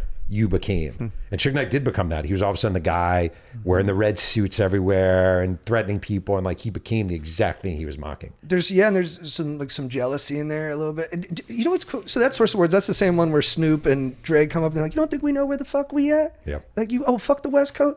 And it's like, it's the theater of violence like you're talking about, but it feels real. It feels like it could actually it was real in a way. The thing is, like, I don't want to get shot for this, but like I feel like they were like Suge Knight was not a gangster either. Suge Knight was a pretend gangster. But tough though, like tackle it. Until he got his ass kicked at a club on YouTube. You can see it on YouTube. Really? Like, yeah. No one can beat up Suge Knight, dude. He wasn't like a real Blood or anything? No. All right. So again, I interviewed a lot. He's from Compton. He grew up in a middle class house in Compton. He played football at UNLV. He was a replacement player on the 1987 Los Angeles Rams. Played 3 games with the LA Rams. This is like cliche, but true. Like, loving parents, siblings, played high school football, played in the high school band. Like, he was that guy. Goes to UNLV, is a good player, blah, blah, blah. Like, but he never ran with the Bloods. Like he identified later and hired a lot of Bloods to do security for him. Right. And those are his guys. And he became a threatening figure. But like, was he an actual gang member? No more. But so to than Jimmy Tupac. Iovine seemed like a real gang member because it's like he's the closest he's seen to that point. I don't think Jimmy Iovine cared if he was a gang member. Oh yeah, there's Suge. That's funny. Oh wow. You know Suge's name? His name is Marion. Is it And really? it's Marion Suge Knight. His nickname was Suge, given by his dad because he said he looked like the Sugar Bear character on the Honeycombs, the Kellogg's or whatever, his Honeycomb Bear. So he's named after a cereal character. I think like those guys at Interscope basically were like, so Death Row was under the umbrella of Interscope. I think they were basically like, do we want to do, like the Chronic blew up. Like the Chronic was the first sign that this shit was going to be enormous. You gave us a Chronic, do what you got to do, but just keep us out of your dirt. But so like to the theater thing, like, because you read about baseball players too, and like Albert Bell, everyone's terrified of him. Yeah, he was scary. But is he actually, it's baseball, is he actually going to fight you, or is it kind of like... He was scary. Albert Bell was terrifying. Truly terrifying. Like, yeah, he might. He was like a very like... He had something missing. He definitely had something missing. I don't know if he needed medication or whatever, but he was a scary, scary baseball player. I sent that story where a guy, he liked to have the clubhouse at like 65 degrees. Like free or like 56, something freezing. Yeah. And a guy changed it one day and Albert Bell came over with a baseball bat and broke the thermostat. Really? He was a guy you'd be like, I think I will not. I think if my editor assigns me an Albert Bell story, I think I'll pretend Albert Bell said no to me just so I don't have So Albert Bell versus Suge Knight, you're taking Albert Bell? Oh, yeah. Yes. Okay. Albert Bell would just, yes. A lot of people have been wondering. What about who's the guy from the Haley, Charles Haley? We got to talk about Charles Haley. The guy who will pull his dong out. I have regrets on that one a little bit. Really? Yeah, a little bit. So Charles Haley played on the Cowboys, Boys Will Be Boys, kind of a star of the book. Yeah, he's Well, I was reporting the book and a guy said to me, you know about Haley, right? And when someone says that and you're working on a book, you usually say, yeah, but what do you know? You know, like, yeah, of course. Right. Well, you know what he used to do in meetings, right? And I'd be like, I don't know if I do. What? And he's like, well, I used to jerk off in meetings. And I'd be like, wait, what? This is like at work, dude. This is work. At Cowboy team meetings, he'd have a towel over his, really? And he'd literally be, he'd be jerking off in meetings. I just did the jerk off motion. And he would be jerking off in team meetings. And it was crazy. Charles Haley was crazy, but this is where I feel bad. Like, it turns out later he was diagnosed as bipolar. He got medication, blah, blah. Right. And sometimes I do ask myself, like every now and then there are people who I look back and I think I was too hard on that or I didn't analyze the situation properly. And this is a guy who actually was having mental health problems. And I was like, ha ha, ho ho, you know? You know what? I feel that when I read your books a little bit, I'm like, you know, you're putting everything in there. You're not pulling punches, but it also makes me trust what I'm reading, that it's really what happened. Yeah, but I feel like every now and then you do something. There have certainly been cases in my life. Like I did a story years ago for Sports Illustrated about David Wells was a pitcher for the Toronto Blue Jays. And I did this whole lead to the story about how fat he is, right? It was literally like David Wells is fat, not fat with a PH, fat. His beard is fat, right? And what I was trying, there he is. And what I was trying to do, dude, this is so funny. Like I had good intentions. I swear to God I did. My intention was, I was trying to show he's a great athlete. He's a great athlete. And he does it despite not really caring about his physique. That was my goal. I remember my wife reading that lead and being like, what were you thinking? Like, what are you doing? This is mean. And David Wells was furious. And I've always said, I hate, David Wells is just a dick, but like, he was rightly furious. Rightly furious. If you're going to pick an athlete out of a police lineup. That's the cover right there. The diet. Well, the David Wells diet was the cover of that story I wrote. Are you also doing it because we mythologize these men and we admire them so much, and then like the kind of darker truths behind a lot of them, and are you trying to bring balance to that? I'm trying to tell a true story, right? But like, I'm not trying to ruin people's lives. Yeah. And I'm not trying to like that David Wells lead, honest to God, it was me as a young writer. Like, as you get older, you definitely become more sensitive to people's feelings, and you realize like, this guy has kids at home, this guy has a wife at home, this whatever. And like, when you're young and you're just trying to scratch and claw and make your way up, you're a lot meaner. You're just a lot meaner. You're not as sensitive. You know, like when I get a bad book review, just as an example, like that shit cuts you up. Like it actually cuts you up. And like, I don't think I used to think about how that story would cut up David Wells. I just did it and didn't care. Yeah. So you get nicer. Something like a little bit of a baby rattlesnake. Not that you're trying to put venom out there, but you just don't know quite the potency of what you're. But you also know, and I think this you've seen with social media through the years, you know what gets the attention is the negative. And like, if I had just written, you know, David Wells is having the best season of his career with a 20-3 record and blah, blah, blah, blah. Like people would be like, why do I care? But David Wells is fat. I'm like, as you get older, what truly happens is like, you realize like currency isn't clicks. Currency isn't likes. Currency is doing quality work. Yeah. But when you're young, currency feels more like clicks and likes, and people say, holy shit, did you read that story by Jeff Pearlman? And then later you just look back and you feel like an asshole. Has being a sports writer, has it changed your fandom over time? Oh. Like when you were a kid, you probably idolized these guys. Like Drastically. When you watch sports, how has it affected that? First of all, I don't watch it nearly as much as I used to. Yeah. I just don't. Not for any. I love sports, but I just like there are other things. Seen it. I've seen it, and there are other things to do. And also, I don't know. Like I used to when I was a kid growing up in New York. Like I lived and died with the Jets, with the Mets, with the New Jersey Nets. Like I lived and died with those teams, and I have not had that in a long time. I just really like telling good stories. Yeah. You know, and I had a moment when I was a writer at Sports Illustrated. There was a period in time when I was as a teenager where I really got into the Seattle Mariners because my neighbor growing up the street, this pitcher named Dave Fleming, pitched for the Mariners. My favorite player as a kid was Ken Griffey Sr. So Ken Griffey Jr. was a star with the Mariners. It was all about the Mariners. I was covering baseball at Sports Illustrated, and my old college roommate's like, man, your team is playing well.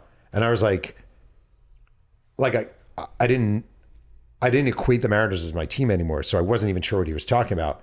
He's like, the Mariners. I was like, oh, I don't know. I don't even root anymore. So like that was a moment where I was like, holy shit, I actually don't root for teams anymore. I just cover it. Yeah. Yeah. Ken Griffey Jr., is he a sick dude? He Awesome. seems like the coolest. I love Ken Griffey Jr. I'll tell you, I quote him a million times a year. He was with the Mariners, and they used to get all this free shit. If you're famous, you get free shit. It's the greatest tragedy, miscarriage of justice in life. Yeah. Homeless guy out on the street can't get anything. Ken Griffey Jr. is getting anything he wants, right? Mariners clubhouse, guy, a sunglass company rep is walking around with free sunglasses for the players, literally an enormous box, sunglasses.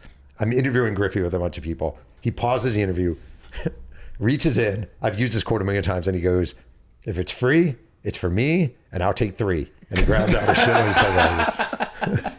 I love that guy. He was the best. Him and Jay Buhner had a really beautiful Very friendship. close, very close. Buhner they were fun. That was a fun group of guys. When he went to Cincinnati, something in baseball took a little snap. I felt like he was meant to be a Mariner. He was very good. What's the video of him and his dad? Oh, dude, it's hilarious. Yeah. Yeah. The senior's about to catch the ball and right. Oh, and he runs in front of him. Yeah. And he snatches it, and you see senior get mad like a dad wouldn't, be like, don't do that. But I mean, he had such a natural charisma to like just the way he moved and stuff. You know what was interesting about Junior is he was kind of a nerd. Like he wasn't cool at all. At all. He was like, he really was I just want to get home to my wife and kids kind of guy. That's awesome. He wasn't down with pop culture. They made him seem cool, backwards baseball cap, video games, all that stuff. He was kind of a nerdy guy. That's awesome. Yeah. That's even more. I agree. It makes him more likable. Yeah. Yeah. Guys, I'm interrupting this podcast once again to let you know about the Cash App. The Cash App is the best cash transferring app in the game. I mean, if you want to send people money, if you want to, let's say you're at dinner, you want to split the bill, someone just takes the entire bill, you split that, you Cash App everyone. It's so easy. It's so fun. It's so simple. It just simplifies the whole process. You don't have to ask the waiter to like, oh, let's split the bill 7 ways. You just go on the Cash App, you sign up, you connect everything, you just click some buttons and done. I mean, modern technology, the Cash App, it's fantastic. And if you don't have the Cash App, what are you doing? What are you going? You writing checks? You going to the grocery store with them, like the Big Lebowski? No, dude, use the Cash App. It's fast, safe. Honestly, just way more personalized than the other apps out there. No extra hoops to jump through, no extra stress. All of the tools are right there to help you cash in. Plus, sending money with Cash App, it feels safe. They look out for you. If something seems sketchy or you might be sending money to a potential scammer, they'll warn you and make you think twice. Cash App is awesome. I highly recommend them. And if for whatever insane reason you don't already have Cash App, just download it from your phone's app store, sign up, enter our code, go deep in your profile, send $5 to a friend, and you'll get $10 just for getting started. For a limited time only, new Cash App users can use our exclusive code to earn some additional cash. For real, there's no catch. Just download Cash App and sign up. Use our exclusive referral code, go deep in your profile, send $5 to your friend within 14 days, and you'll get $10 dropped right into your account. Terms apply. That's money. That's Cash App. What up? What do you think about the future of sports in terms of like ownership? I know like Saudi Arabia with their sovereign fund has been trying to move into like the core four kind of sports, and they've obviously created Live Golf, and now they're talking about creating like an ancillary NBA league maybe. Yeah. Do you think the leagues we have now will still be the de facto leagues in 10 or 15 years? I think 10 years, yes, but I think 20 years, probably no. I think you're gonna have a lot of splinter. You know what surprised me is I covered the first, I think, draft of the big three. And I was like, well, this is stupid. This is never gonna do anything. Like, this is dumb. Ice Cube starting a basketball league and like retired players. Like, who wants to watch Nick Young play some? But like, the thing's kind of blown up, right? WNBA all of a sudden has blown up. Like, people's interests are widening. And I think part of the reason is because these cable companies have limited access to teams. So like, it used to be Dodger game or Yankee game when I was growing up, Channel 11, there it is, Yankee game. But now you have to subscribe to X. You have to follow this streaming service. So fans have less access to the teams they would regularly watch regular games on. I think that's given a lot of off brands and offshoots opportunities to grow a little bit. The other thing I find a little bummer, I mean, it's all right, but like, it bums me out too for some reason. Like just the injection of like FanDuel into everything, and then the kind of like foreign entities taking over the teams. I know it was never like, egalitarian or fair, but it felt at least like, I don't know. I'll tell you the thing that kills me. Way. And I don't know if do you guys have a gambling sponsor? No. Gambling to me is absolutely pulverizing sports. And the moment ESPN started having their own ESPN bet, I was like, this is just fucked up. Like, this is really fucked up. Like, first of all, I'm no indictment if you like, gambling is factually addictive. And number two, the worst addiction, I would say. Yes. Like, I like to rank stuff as it's we've very, talked about. very bad. Yeah. And I have tons of, I have 2 kids in college, right? But tons of my friends have talked about either their kids or their friends in school betting online. And they're like, oh no, it can't happen. We have security. No, you don't. Like, give me a break. And like, the worst thing is, just like back in the day with tobacco, you don't actually mind that kids are doing it. Like, you're full of shit. You're happy to be making the money and you know it because you're a bunch of greedy fucks. And what really pisses me off, and I'll go dark me, like guys like Bill Simmons, who I respected, like, it's all gambling now. Like, it's all gambling, nonstop gambling. And this shit is like, why can't you just watch a fucking game and enjoy the game? Why do you have to have $20 on or $100 on Pat Mahomes throwing? Like, I don't you may disagree. I just don't get it. No, you know what? He makes fun of me for loving Bill Simmons so much. I have a lot of respect for Bill Simmons. I just want to say. And the one thing he's been consistent about loving gambling throughout his career. It's not like he did an about face about it. But I saw you talking about it, and it registered for the first time, because I don't even listen to the ads most of the time, so I was kind of oblivious to it. But it does feel weird that, I don't know, it feels like we could somewhat delude ourselves in the past that the money that was supporting these enterprises was, if not ethical, at least somewhat in line with our values. And it feels now we're at an inflection point where we're going to have to adjust that a little bit, just because all the American sports leagues are infused with gambling. And then, these Saudi kind of investors seem like they're at some point going to make the breach and take over. So I think I'll still love sports, but it'll be a different kind of emotion attached to it. The thing is, despite what I just said, I do get it because advertising dried up. Like, back when I was writing at Sports Illustrated, just an example, to sound old, it was like a thick magazine, and you'd have car advertisements and you'd have refrigerator advertising, all this stuff. But that all vanished. Like, all that, because print died and online advertising just never resonated. Like, it didn't work. Remember, it used to be the click advertising. Like, you'd go on top and there'd be a banner ad for something. It didn't generate money. Yeah. So like, who's left to advertise? Who's left to fund your product? Gambling sites. Like, gambling it makes sense. You go to the Ringer to read Bill Simmons' site, or you listen to a podcast. These are direct marketing to sports fans. So it does make sense. And I do understand, you're Bill Simmons. You want to pay your staff. You want to survive. Well, this is where the money is. I just think it's gross. Yeah. What do you, because you started writing in the 90s? Yeah. So 90s. I will not be judged. Yeah. No. I'm just curious, because you've gone through kind of the tech boom. Yeah. And you've gone through the death of print and stuff. Yeah. What do you see as the future of writing and journalism? So I about 7 years ago, I had this great gig. I was writing for Bleacher Report. And Bleacher Report for a while had this thing called BR Mag. And BR Mag was as close as you could find to the old Sports Illustrated. They pay us good money, awesome travel expenses, and you'd write these 8,000 word stories. And it was awesome. It was the best. And at some point along the way, Bleacher Report realized we can get and no disrespect of Taylor Rook, she's totally good, but like, we could get Taylor Rooks to do an hour video and it would generate just as many views, probably more views than the 8,000 word story. And it won't cost us anything except Taylor Rooks' salary. And that's where we are, right? Long stories have vanished. There's still a couple places, but they've vanished. Good writing in a lot of ways has been replaced by quick. How can you do it quick? How fast can we get like this Stephen up? A. Smith, just the most like bombastic take possible. Bombastic takes, hot takes, Skip Bayless, Stephen A. Smith, you know, it's like become this thing. And like, I used to love, I know I'm old, but like I used to love the nuanced, lengthy, you know, it used to be like, it really was. It used to be like, you're going to go and spend a day with John Rocker, just an example, and you're going to spend 10 hours with John Rocker. You're going to ride around with him. You're going to meet his family. You're going to meet his parents. If LeBron James had been playing 20 years earlier, I mean, he was playing 20 years earlier, but you know, like it would be like, you're going to spend the day with LeBron and here's his parents and you're going to go back to Akron and you're going to visit the school and blah, blah, blah. And like, you would get these great nuanced detail. And the other thing you see now that's unfortunate in a way is you see all these documentaries about athletes, right? But they're always now in partnership with the athlete. So like, you're not learning the things like the Tupac estate had a Tupac book come out 2 years ago, and it was the authorized biography of Tupac, and it was actually a good book, right? But they're not telling you the things they don't want you to know. You know, it's protective. So all these, the Jordan documentary on Netflix, was it Netflix? Yeah.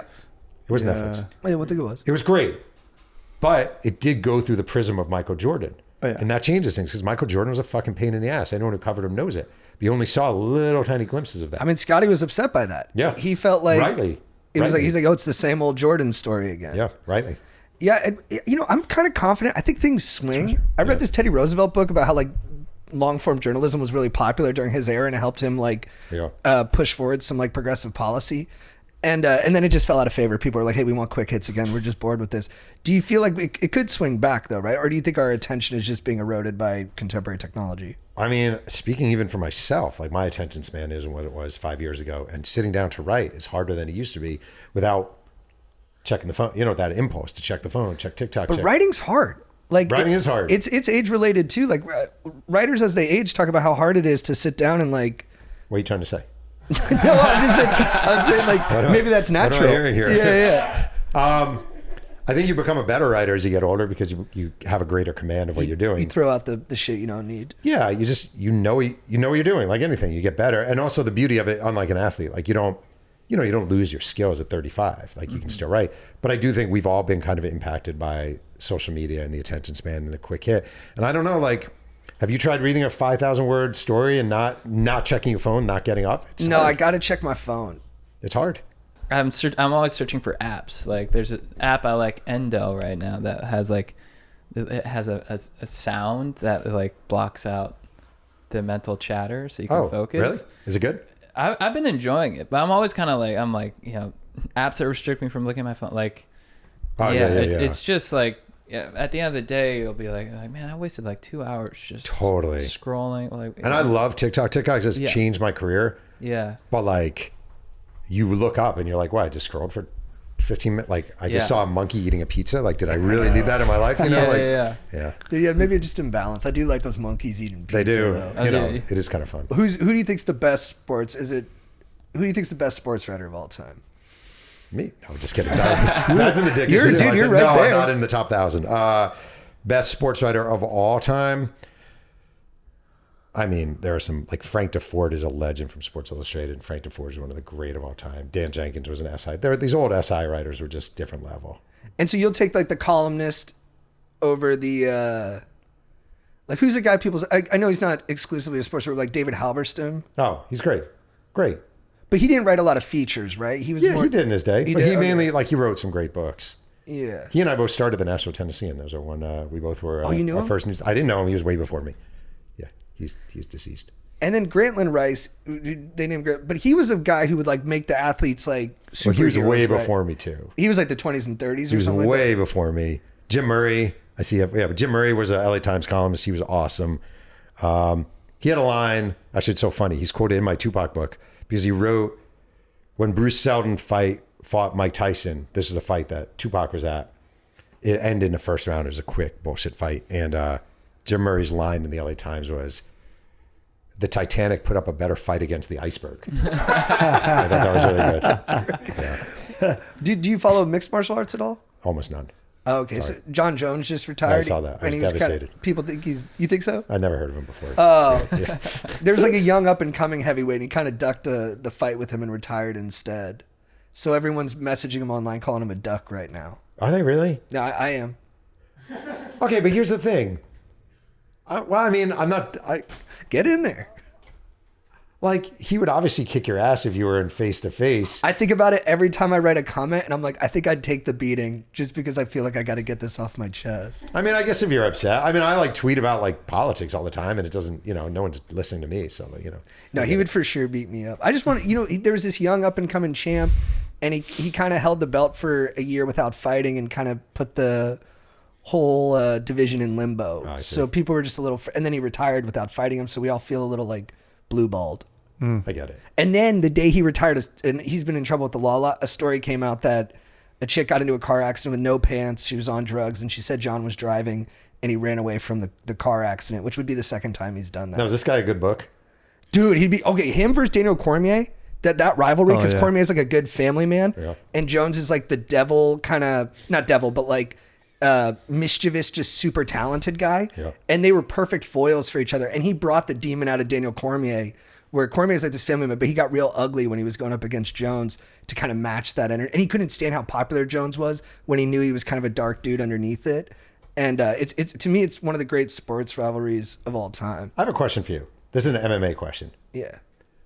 Why is Trump so embraced in MMA circles? Like, what is it about MMA in that world? I don't mean this as a political question. No, dude, per se. I'm pretty political myself. Like I care a lot about politics, too much so. Yeah. And Like, they love him, right? So Dana White says it's because when MMA wasn't sanctioned in any sport, in any states, Trump supported him and let him put on fights in Atlantic City. So they forged like a bond, like out of the mud, where Dana White was like, this guy had my back. I have to have my friend's back. And then most of the fighters are like right leaning just by nature. Like, they're kind of like traditional masculinity and stuff like that. And then it just kind of accelerated. Like the Nelk boys were part of it. And then it just became this kind of manosphere thing that momentum started building. And I think because the other sports leagues were more traditional media legacy stuff, they were a little more resistant to Trump. And he's like, well, I want to do like my Super Bowl camera op. And then they were like, well, I'll do it at the UFC events. It makes sense. I mean, I can't fault him for the idea. I just think like when I see him walk in, it's like, do you really have nothing better to do with your time? So I hate the liberal leadership here. I'm like I don't like Karen Bass. I don't like Newsom, but I really don't like Trump. And when I see him there with his whole administration, because one time he came with like Tulsi Gabbard, RFK, Marco Rubio was there and did like a really weak like Shaka. It was and I was like, why are you guys all, I'm like, Marco Rubio, you have like 3, you're like NSA secretary. You have like 9 jobs, dude. Right. Like, What are you doing? yeah, I'm like, it's not even a big card. And then, but all the fighters after they win, no matter where they're from, every fighter goes up and like kind of bends the knee to Trump afterwards. And that's that part. I'm just waiting for the fighter. I think it'll make for great theater if there's a fighter who's like, no, fuck Trump. And then he goes up against the most Trumpy fighter.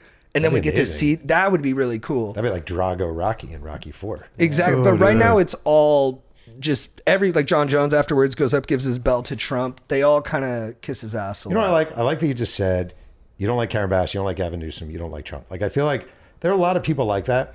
And we've lost in this country the conversation where it's like everyone is like all one side or all the other side. And like, it's exhausting. Well, if Newsom didn't have Trump, he wouldn't have a job, I don't think. Probably. Like he's the only thing Newsom's good at for me is standing up to Trump on TV. Yeah, he's very good at that. Oh, dude, girls go crazy. Yeah. Newsom would like back off Trump, and women are like, oh my God. Do you notice Newsom uses the glossiest filter of all time on his TikTok? It's insane. Come and get me, big guy. Or tough guy. I call him a tough guy. Tough guy. Yeah. That was a good moment for Gavin Newsom. It was perfect. Yeah. I was wondering where the hell he was the whole day. I've been going to the protests. It's all 19-year-olds leading it, so the messaging gets kind of convoluted. Yeah. I'm older, so I'm always like, hey, like maybe we should chill, be a little more targeted. And I was just like, where the hell is Gavin Newsom? And then he finally stood up and was like, hey, Trump, do you want some bad boy? I'm right here. I got what, and he winked at all the women. The women were like, oh, Gavin. It drives me crazy. I'm like, bro, if Trump wasn't making mistakes, Newsom wouldn't, he'd be hopefully long gone. Yeah. This is kind of tangential to that, but Aaron Rodgers went to the Steelers. Yeah. I know you wrote about Aaron Rodgers. You have some opinions on him. What's your overall kind of just alt on Aaron Rodgers? He's such a douchebag. He's just a douchebag. No, he really is a douchebag. He, all right, true story. I wrote this Brett Favre biography. This isn't why he's a douchebag, but I went up to him. So I wanted to get Aaron Rodgers for the book, and I knew he was playing in a golf tournament in Northern California. So I drove to the tournament, and I went up to him. He was on the like putting team. What do you call it? I hate golf. Practice green or whatever. Yeah. Practice green. And I go up to him and I'm like, hey, Aaron. I'm like, hey, my name's Jeff Pearlman. He goes, I know who you are. And I was like, oh, that's cool. And I go, I'm working on this Brett Favre book. It's a biography, and I really would love to talk to you for it. He goes, sure, man. Give my agent a call. We'll set it up. He dusted me after that. Never talked to me. Blew me off, blah, blah. There's a part in the book where, and I got this from teammates, where Aaron Rodgers is a rookie with the Packers in training camp. It's his first time meeting Brett Favre. Brett Favre sits down in the lunchroom or something, and Rodgers looks at him and says, hey, Grandpa. And it really pissed Favre off. And Rodgers goes out in the press and just denies his story and bashes me and blah, blah, blah. And I was like, the story's true. You know this is true. And like, he's like the guy who has to be the smartest person in the room. Yeah. Which is the most annoying species of human being. He's the guy who has to know every subject, and he knows more than you, and he knows more than you.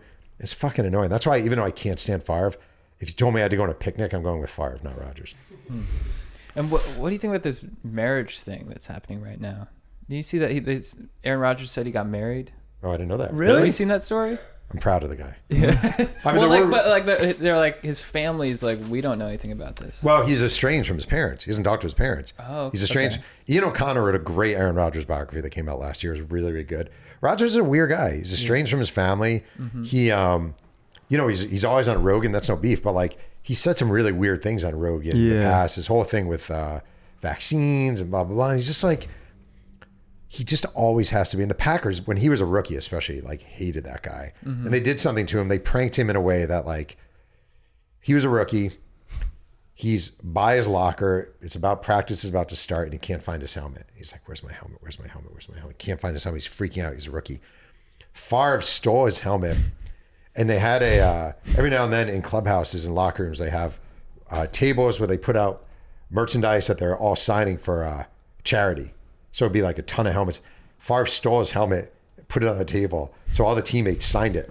So Rodgers, finally, someone tells him, there's your helmet. And he has to jog out to practice wearing his helmet signed by all his teammates. That's great. And he was mortified. Yeah. So, dude, he had a quote on Rogan that I was watching the other day with Chad. It drove me nuts. Where he's like, how come we're not studying the Amish? Like they don't get autism as much as we get. I'm like, you mean this secluded group that doesn't want to interact with the general public? We're just going to do FDA studies with them where we take their, like, they're not going to agree to that, dude. But he'll say like things like that where I'm like, it's so clear why that's not, but he thinks he's like breaking the mold. He does this thing. I mean, Trump does it a lot too, if we're being honest. He'll be like, I don't get it. Like, you have fires in LA, but here's this lake with a lot of water. So we're just going to take the water in the lake and bring it to LA, and then you won't have a fire problem. It's like, yeah, it's not that simple. And Rodgers is always the same way. He is that way. Well, the Amish never get sick, so let's take what the Amish do, and then we won't get sick. Yeah. And it's like, fucker, they don't get sick because they're all live in a secluded little 2-mile radius. Yeah. Yeah, anyway. He does drive me crazy with all that stuff. Great quarterback, though. And I just want to say, as a Jet fan, it is a guarantee that Aaron Rodgers will throw 57 touchdowns and 0 interceptions this year and lead the Steelers to the Super Bowl. I mean, he's good at football. There's no doubt about that. This is getting into my expertise, surfing a little bit. Do you cover surfing at all? I do not. There's an argument out there. I forgot where I read it, but there's an argument that Kelly Slater is the most dominant athlete of all time because he just commanded the sport for 20 years. How do you feel about that? I 100% agree. To me, Slater, I have Kelly Slater number 1 on my all-time surfing list because he's the only surfer I've ever heard of. Right, yeah. So I got him number 1. Oh, yeah. I don't know. I mean, it is interesting. Like, there are these athletes who we don't know about. I mean, Kelly Slater, obviously we know about, but like, is Tony Hawk the greatest blah, blah, blah of all time? Is so-and-so the greatest volleyball player of all time? And we only talk about the big 4 sports as like who's the greatest athlete of my lifetime? It's probably Carl Lewis. The runner and sprinter, right? Oh yeah, I had him on my top. Oh yeah, you did. Yeah, I had him in my top 4 of all time. Nobody besides you and me apparently would have Carl Lewis. You know, I mean, because he had the long jump record. He won the 100. He was he was awesome. But so did you see that he popped positive for something too? Because Ben Johnson was his famous rival, right? And then I think Carl Lewis ended up testing positive for something. You ever see his? He sang the national anthem of the New So Jersey funny. national. It's really good. Is it hilarious? Is it bad? It's horrendous. It's the worst thing ever. He did it at a Nets game, and midway through, it's always a bad sign when you stop and go, "Hold on, it's gonna come now. It's gonna come." Oh no. Yeah, Carl Lewis. Who do you? Okay, it's so hard to find a role model. If we had to pick an athlete to look up to, in your experience, knowing these guys on a deeper level, who would you say is the guy or gal? I would say definitely. This is dating me a little, but Martina Navratilova and Chris Everett. A lot's been written. Like those two women were like arch rivals, and they both become like really tight, and they both are going through cancer treatment right now, and they're basically there for one each other nonstop. And these are two people who wanted to kill each other as opponents and actually hated each other and became like these tight friends. A friend of mine, John Wertheim, just wrote a great story on them for SI, and they have this beautiful kinship. And I do think like what I really love about sports, like I'll tell you my favorite thing in sports. This is God's honest truth, and I felt it last night watching the championship game, the NBA game. I love the handshakes at the end. I wish they showed all of the handshakes. I love this sense of kinship and brotherhood, sisterhood, companionship. We fought our asses off, and now nothing but respect. I love the moment when TJ McConnell was walking off the court and he was sobbing, and what's his name? Pacers star who got hurt. Halliburton. Halliburton is there hugging him. I love that stuff. I feel like one thing we've gone away from in sports, this is going to sound stupid, but I really mean it. I don't like how a guy on the opposing team falls, and if you're on the opposing team, you don't help him up. You see that in football now. It used to be you'd always help the guy up. I hate that shit. I feel like sports can be such a beautiful thing if we let it. And like the Navratilova Everett friendship is awesome. Yeah, That's great. It's true. Like Rush, the F1 movie, like where like your enemy is actually your friend because they make you more. Totally, of they make you yourself. better. 100%. And like That's the good part of that Bird Magic doc. Like they meet each other and they come around. I love the moment when they're retiring Bird's number, and Magic comes to the Boston Garden, and he comes out in his Laker uniform, and he gets a standing ovation right in Boston Garden. But Bird starts messing with him, and he opens his Laker jacket, and he's wearing a Boston Celtics shirt, and the place just goes crazy. That's great. I love that. I love right there. I love their kinship. I think their kinship is just beautiful. Yeah. And so you wrote Winning Time, which got turned into an HBO. Well, I wrote Showtime, which became Showtime was the name of the they book. couldn't call it Showtime though because of Showtime. They got yeah. But you wrote what became I wrote the book that became the TV show. which was a great show. Must have been so cool to get like It was amazing. Adam McKay and all these heavy hitters doing your stuff. Some of the greatest moments of my life. Okay, one issue I had with it. You can't have any issues. Sorry. The adaptation. Bro, Not and, you. And I didn't read the book, and I know the guy. Sorry, I read three. I've read three. all right, sorry. I know the guy had a troubled mental, but I felt like the show was so hard on Jerry West. Yeah, that's fair. It's funny. Like when the show was going on, I was involved. I definitely was involved, like more than your average writer. Like I was involved. And I felt like a lot of the people who just did TV and just did movies for their careers were really confused and upset by like Jerry West stating that he wasn't happy with the show and his depiction. And this is why I said on multiple occasions, you're Jerry West. Let's just say you're Jerry West. You're sitting at home. There's this TV show on.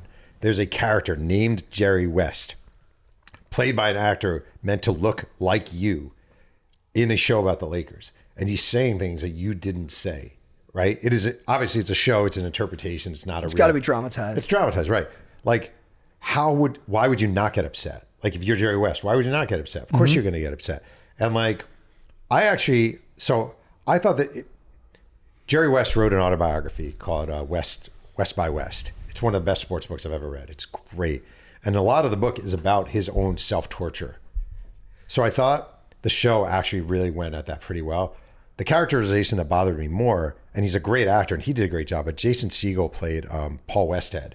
And that kind of made Paul Westhead to be a bit of a dunderhead and kind of an adult. And he wasn't. He was a really smart guy. And that actually bothered me more than the West depiction. Oh, wow. But I did like the show, and it like put my kids through college. No, it really did. And I got to have a cameo in it. It's awesome. Yeah, I had a Nightmares cameo experience. Yeah, they make like Paul West had this like poetic guy, and he's like, and he was poetic. He was okay. He was poetic, but They overdid it, but it's TV. That's a cool poster right there, actually. Me and Strider went and saw Tinker Tailor Soldier Spy at the Pico Landmark Theater. Yep. Boring ass movie. I used to take him to boring movies. I'd fall asleep right away. Oh, nice. Strider would Like get on mad purpose? at me. No, I just fall asleep during. He says the only movie I didn't fall asleep during was Magic Mike. But It was the second time you One saw or it. two. Yeah, right. My daughter loves that movie. the second Yeah. one's amazing. So we're seeing Tinker Tailor Soldier. Strider looks around the theater. Do you want to finish it? Oh yeah, I look over. Everyone's passed out, dude. It's like this is a matinee, and it's just Kareem Abdul-Jabbar sitting there, just freaking locked in, dude. Holy cow. Yeah, just like dialed in. You can't miss him. He's like head and shoulders above everyone, just sitting there like loving the art, dude. And he's a very artistic guy. Like he's a writer, and he's on like wrote for Veronica Mars. It was amazing, dude. That's funny. That was the best part of the movie. I was like, saw Kareem. And you're like writing on it. Was he a compelling figure? I have a funny Kareem story, actually. Kareem did not talk to me for the book. And Kareem, obviously, all-time great basketball player, brilliant person, but very standoffish and kind of awkward, right? And I've been trying to get Kareem. And he has a woman, I forgot her name, who handles all his affairs. And she's known to be just annoying as fuck, like just impossible to break through. And so I just kept trying to get Kareem to talk, couldn't get him. One day, I was at the Basketball Hall of Fame ceremonies in Springfield, Massachusetts, the year the year Michael Jordan was getting inducted. And I texted the handler just to say, hey, in case Kareem's going to be there, I'm going to be here. I didn't hear anything. It's the night of the ceremony. I'm at the event. I get a text from this woman. She's like, hey, are you here? I'm like, yeah. She's like, I have big news involving Kareem. I was like, oh my God, great. She's like, let's meet in the hallway. And I was like, this is going to be the moment I get Kareem. She's going to agree. She talked to Kareem. He's excited. She goes, okay, picture this. And I'm like, oh boy. She goes, we have a traveling Kareem museum sponsored by Sports Illustrated, where we have all of Kareem's memorabilia traveling around on a bus from place to place. And it could be like a traveling museum, and it could be connected to Sports Illustrated. So Sports Illustrated could sponsor it and blah, blah, blah, blah, blah. And it would be amazing. Wouldn't that be great? How about that? And I go, I haven't worked for Sports Illustrated in 10 years. And she goes, oh. And she just walked away. That was the end of my Kareem hopes. Did you get Magic? I didn't get Magic. I didn't get Kareem. Whoa. I didn't get Pat Riley. I didn't get the big three. But I got, that's a thing. That's the thing. That actually is it. I was going to say James Worthy, but not important. I got millions, hundreds of guys who are on that roster at some point, hundreds of coaches, hundreds of ball boys. And the truth of the matter is, and this is not an excuse, this is what I've learned from decades of doing this, Magic and Kareem have told their stories a million times. Wes Matthews and Larry Spriggs have not. So you find those guys, they're in the same huddles, in the same locker rooms, in the same meetings, except they haven't been asked. And Larry Spriggs, a backup Laker player, I think was working for the UPS at the time. Now, if you're working, and he was great, but if you're working for the UPS and some guy calls you and he's like, hey, I want to talk to you about the greatest moments in your life, you're like, yeah. Yeah. And so it's almost like the people's history of America too, where you're getting the viewpoint on these big legends, but from the ground level a little more. Totally. I freaking love it. I love it. I love their stories. I love their backstories. I love hearing how they became who they were. Yes. And not just, I love telling Larry Spriggs' story as much as I love telling Magic's story. That's what I like in your books, when you set up like a guy like this and you're like, this guy came from this college, like was known for like, he could have bounced pass at 90 feet. And then you hear his take on it and you're like, oh damn, like you're literally learning more about the team. I love that stuff too. Yeah. I'll tell you like one thing from this book, like just an example. The NBA draft used to be like 12 rounds. It was like long. And I recall all the different draft picks, right? And there's this one guy who was drafted out of Rutgers, who I'd never heard of. I don't remember his name anymore. And I call him up. And I'm like, hey, is this so-and-so who's drafted by Lakers? He goes, yeah. He goes, what's going on? And I'm like, I'm working on this book. It turns out this guy was like a friend of one of the bus's kids, and was a student at Rutgers, and they just drafted him as a joke.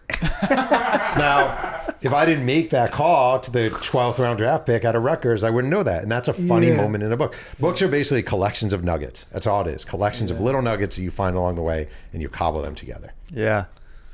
Can I tell you my craziest find someone story? Yeah. This is my best one actually in my life. Do you guys remember J.R. Ryder? Of course. Oh, I'm trying to remember J.R. Ryder's So basketball. he went by Isaiah Ryder, but J.R. Ryder. He played. He won the slam dunk contest with the Timberwolves. He later played for the Trailblazers. He was crazy, like crazy, but played for the Lakers 1 year. Isaiah J.R. Ryder. And I really want to talk to everybody. So J.R. Ryder actually was known for like threatening reporters. Like he literally said to Tim Brown of the LA Times, after he asked him a question, like he goes, "I know where you and your wife live." So I wanted to find J.R. Ryder. And First. yeah. Before he would find me. So I have an address for him in Arizona. This is from my book, Three Ring Circus, about the Shaq Kobe era. I have an address for him in Arizona, but I do not have a phone number. And I'm going to be in Arizona for a book thing. So I'm like, I'm just going to drive to his house. So I always, when I do door knocks, I've done many door knocks. It's always terrifying. Always. It doesn't matter if you like knock on the door of like a 15-year-old kid. It's always kind of scary. I always bring a book with me to show, like almost as like a business card. I bring a book. So I pull up to this house and it's way too early. It's like 9:30 in the morning. You shouldn't knock on someone's door at 9:30 in the morning, but I do. I knock on the door. My hands are sweaty. I'm carrying my USFL book with me. Kid answers. I'm like, "Hey, I'm looking for J.R. Ryder." He goes, "Hold on one second." He closes the door. Woman comes to the door. I'm like, hey, my name's Jeff Pearlman. I'm looking for J.R. Ryder. She's like, "Why are you looking for J.R. Ryder?" "I'm a writer. I'm doing this book." "Hold on." Close the door. I hear this woman and an adult man yelling at each other. "Who the fuck is it?" "I don't know. It's some writer." "What the fuck? Are you fucking..." Door opens. It's J.R. Ryder. J.R. Ryder was probably 6'7" or 6'8", I'm not sure, and big. And this is after his career, so he was bulkier than he used to be. He's like, "Who are you?" I'm like, "Hey, my name's Jeff Pearlman." I'm like, "My name's Jeff Pearlman. I'm writing a book, blah, blah, blah." He goes, "Nah, man. Nah." He's like, "Bruh, you just show up," and it's a screen door. He goes, "Bruh, you just show up at my fucking house? You fucking kidding me? Is this fucking..." He opens the door. I'm like, "Fuck." He's like, "Nah, man, what the fuck? Like, you just show up at my house. So I get this. You show up at my house? Bruh, you can't do that. What's that book you have?" And I go, "Well, it's a book I wrote about the USFL, this old football league." He goes, Is that the Trump league?" I go, yeah. He's like, "Bro, what the fuck, man? You can't just show up my fucking house. In my fucking house. Do you have any..." "So you wrote that book?" And I'm like, "Yeah." He's like, "Yeah." So he's like, "Bro, you can't show up. What are you writing about?" And I'm like, "Well, I'm doing a book about the Shaq Kobe Lakers, and you played on the team one year." He's like, "Yeah, that was a pretty good time. All right, I'll talk to you." And I got 2 hours with J.R. Ryder. Oh, that's awesome. And I get my ass kicked. Always a bummer. That's awesome. That's hilarious. Whenever I hear anyone say "bruh" or "nah," I think of J.R. Ryder. That's the best. Nah, man. Nah, the best. Yeah. We route it. We use that. We've copied so much vernacular in my house through the years of different stuff. So like, I will say to my kid will be like, "Hey, Dad, can I have a cookie?" "Nah, man. Nah, bruh, nah."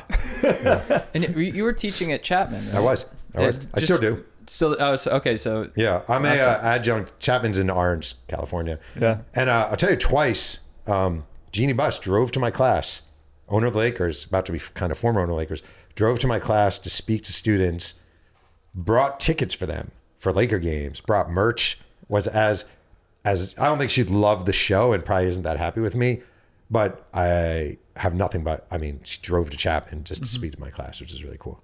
She seems like the ace of the family. I think so. Sure. I love Jeanie Buss. I think she's a good egg.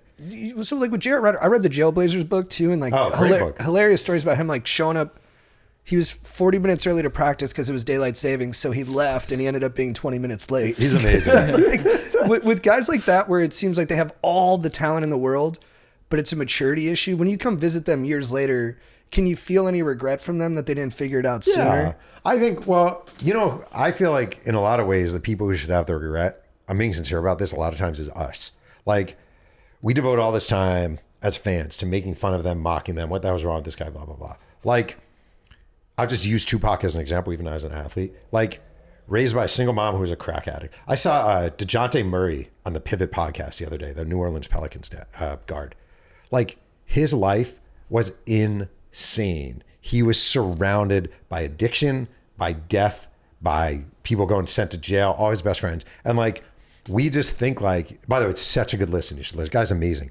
Like, I became a fan just listening to him talk. Like, we expect, all right, we took this kid, this poor black kid growing up, surrounded by hell. He's a basketball player, so we put him in college and we give him a meal plan and everything's great or whatever. He gets NIL money. And then we put him in the NBA and he's just going to be well adjusted. He's just going to be well adjusted, and we expect that from these guys. And then when someone is a dick or someone snaps or someone doesn't behave properly, we're like, what's wrong with this guy? Why isn't he so and so? And like J.R. Ryder grew up in hell. J.R. Ryder grew up in the inner city, impoverished, with a lot of violence and a lot of death and a lot of imprisonment.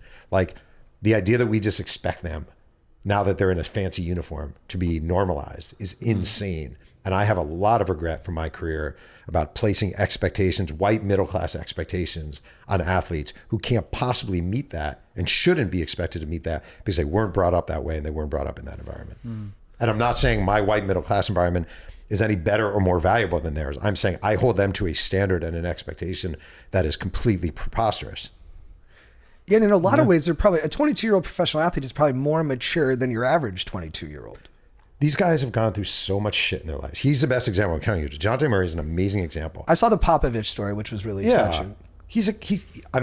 I couldn't help but love this guy. But like, he has a maturity at whatever age he is, 23. 23, I didn't know anything. You know, like I didn't know anything. I hadn't lived.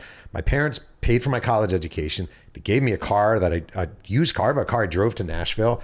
I had a job. I was living in an apartment complex. My life was safe. Like I didn't have to deal with any of the shit this guy had to deal with. Or most of these guys, not most, but a lot of these guys have to deal with. It's insane. You know, the reason Kobe was brought up much more like in a way like we were. He had a secure home. Yes, he was brought up in Italy, but he was brought up by parents who supported him. He always had money, blah, blah, blah. And what happened to Kobe is he was thrown into this world where he felt like he had to play act a little bit, you know, and like he wasn't Iverson, but he tried being Iverson sometimes. And he didn't talk. He spoke in like the King's English and he spoke 2 languages. And every now and then he'd be like, nah, bro, you don't blah, blah, blah. And people would be like, you're such a fraud. Like black teammates would be like, you're a fraud. This isn't who you are. So why are you even pretending to be this way? He didn't have that background. He didn't have that upbringing, but there was pressure to kind of conform to sort of an NBA template. Guys, life's been a little crazy these days, you know, with the world is feeling crazy. Stress is high. Tyrese Halliburton popped his Achilles. Who? Basketball player popped his Achilles. Halliburton popped his Achilles. Halliburton, the other one's also making weapons. Is that true? Yeah. Yeah, I got that right. Maybe I shouldn't talk about weapons manufacturers on this ad, but who are we talking about? We're talking about Cornbread Hemp. Oh, dude. CBD gummies. They make you forget about all of that, all the stress. I mean, it's just a natural way to relieve stress, aches, and discomfort. I love their sleep gummies. I've been taking the Cornbread Hemp CBD sleep gummies, and I just doze right off to sleep.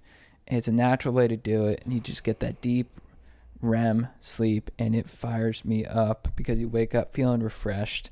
And so the gummies, they're made to help you feel better, whether it's stress, discomfort, anxiety. They use just a little part of the best part of the hemp plant, the flower, for the purest, most potent CBD. And they're third-party lab tested and USDA organic to ensure safety and purity. Right now, Going Deep listeners can save 30% on their first order. Just head to cornbreadhemp.com/go-deep and use code GO-DEEP at checkout. That's cornbreadhemp.com/go-deep and use code GO-DEEP. All right, back to the show. Yeah, you opened Three Ring Circus with the Samaki Walker fight. Oh, yeah. I think it's really emblematic of that struggle you're kind of talking about. They were on a bus in Cleveland. Samaki Walker, veteran forward, had been around, bigger, stronger than Kobe, probably more respected than Kobe. And they had a couple of days earlier, I guess, done a half-court shoot around. When you say respected, you mean just in the locker room? Yeah, Samaki had been around. He was a vet. You know, he was like, right. You know, Kobe had this air about him that people didn't really feel. You know, it doesn't mean he was a bad guy, and as he got older, he's changed. But at that age, he was always trying to prove himself. He's always trying to prove himself, not just as a basketball player, but as a human being who belonged in the echo chamber that was the NBA. And Samaki Walker did belong in that echo chamber, like he was that guy. So they have a half court shooting contest before a game or during a practice. I don't remember what it was. Kobe wins. Everyone owes him $100. Samaki Walker didn't pay him the first day, and like the second day didn't pay him. And they're on the team bus in Cleveland, and Kobe goes, "Yo, Maki, where's my $100?" And Samaki Walker's like, "I'll get it to you later." And he comes up again. He goes, "Yo, Maki, I want my $100." Now, Kobe Bryant didn't need Samaki Walker's $100 bill, right? He was putting on a show here at this point, or maybe it was for the point of it all that you owe me $100. So Samaki's like, "Kobe, I told you I'd get it to you later." And Kobe Bryant smacks him, right? Now, it was ridiculous. Like, number one, Samaki Walker could kill Kobe Bryant. Like, kill Kobe Bryant. And number two, like, it was just bullshit. Samaki Walker goes, stop the bus. Stop the fucking bus. And he's like, let's go right now, you and me outside the bus. And Kobe's like, no, it's good, it's good. Let's go right now off the bus. He won't get off the bus. Later on, they're at the team hotel. And Samaki Walker, back in the day, this is pre everyone having a cell phone, I guess. I don't know. Samaki Walker picks up his room phone and Kobe leaves him this message and he's crying, apologizing. And like, in a way, what Kobe was doing is sometimes what Tupac was doing, which is putting on this front. In a way, what Aaron Rodgers does too, like putting on this front. Like a lot of people, I think one of the things that comes with being a professional athlete or probably a professional singer or actor or whatever is there's this expectation of cool. My son actually said to me last night, he's like, nobody's cool. I was like, it's kind of true. Yeah. Like, you know what I mean? Like nobody's actually cool. Like Ken Griffey Jr. was so not cool. In fact, that's what made him cool, right? But this act, this need to be a certain way. Like, you know, you can't, it's not real. It's an interesting 3-line. Yeah. So I guess my last one, if you had to just rank then the 3 happiest athletes you ever met. 3 happiest. I mean, let me think for a minute. All right. I love Shaq, dude. I've seen Shaq. You know around. what? I love Shaq, Shaq bro. is a great example. Yeah. You know what Shaq, all right, this is what I always say about Shaq. This is the thing about Shaq. When Michael Jackson was at his peak, or like Madonna, right? If they would go to a mall, just as an example, they would rent out the whole mall. They would make sure there's a big deal about them coming to the mall. There'd be fans lined outside the mall, kept behind a barrier so they could shop in private at the mall. Shaq just goes to the fucking mall. Like Shaq goes to the mall. And like in doing that, like people come up to him. Yeah, I'll pose for a picture. Sure, you know, pose for a picture. If he's eating, he might tell someone I'm eating, get me later. Like he's owned his fame so well that like people are like, well, Michael Jackson had to do that. He didn't. Madonna has to do that. She doesn't. You don't have to be that way. You could embrace your fans and they actually will give you respect and kind of leave you alone when you want your privacy. But they create this thing, this bullshit thing that Shaq was well aware of and has owned and embraced it. Barkley's the same way. Like they get it. Barkley, They're in on the joke. The guy who, when I was covering baseball, there was a guy named Sean Casey. He was the Cincinnati Reds first baseman. His nickname was the Mayor. He's the only athlete I've ever met who invited the beat writers to his wedding. He invited the beat writers of the Reds to his wedding. He was amazing. So like there are guys like that. Sean Casey was amazing. He's an MLB TV guy now, but like a delight. If you understand your fame and you get that it's also like, I would say Shaq, the difference between Shaq and Kobe, one of them, Shaq was in on the joke. I'm wearing basically glorified pajamas and making millions of dollars to throw a round ball through a tin cylinder. Yeah. This is ridiculous. Kobe wasn't in on the joke. Kobe was like, this is life or death. I'm the Black Mamba. Shaq, when I interviewed Shaq at Turner Studios in Atlanta. And this is before Kobe died. I'm sure he would not have said that after Kobe died, but I was like, I always found it interesting that Kobe nicknamed himself the Black Mamba and really thought of himself as the Black Mamba.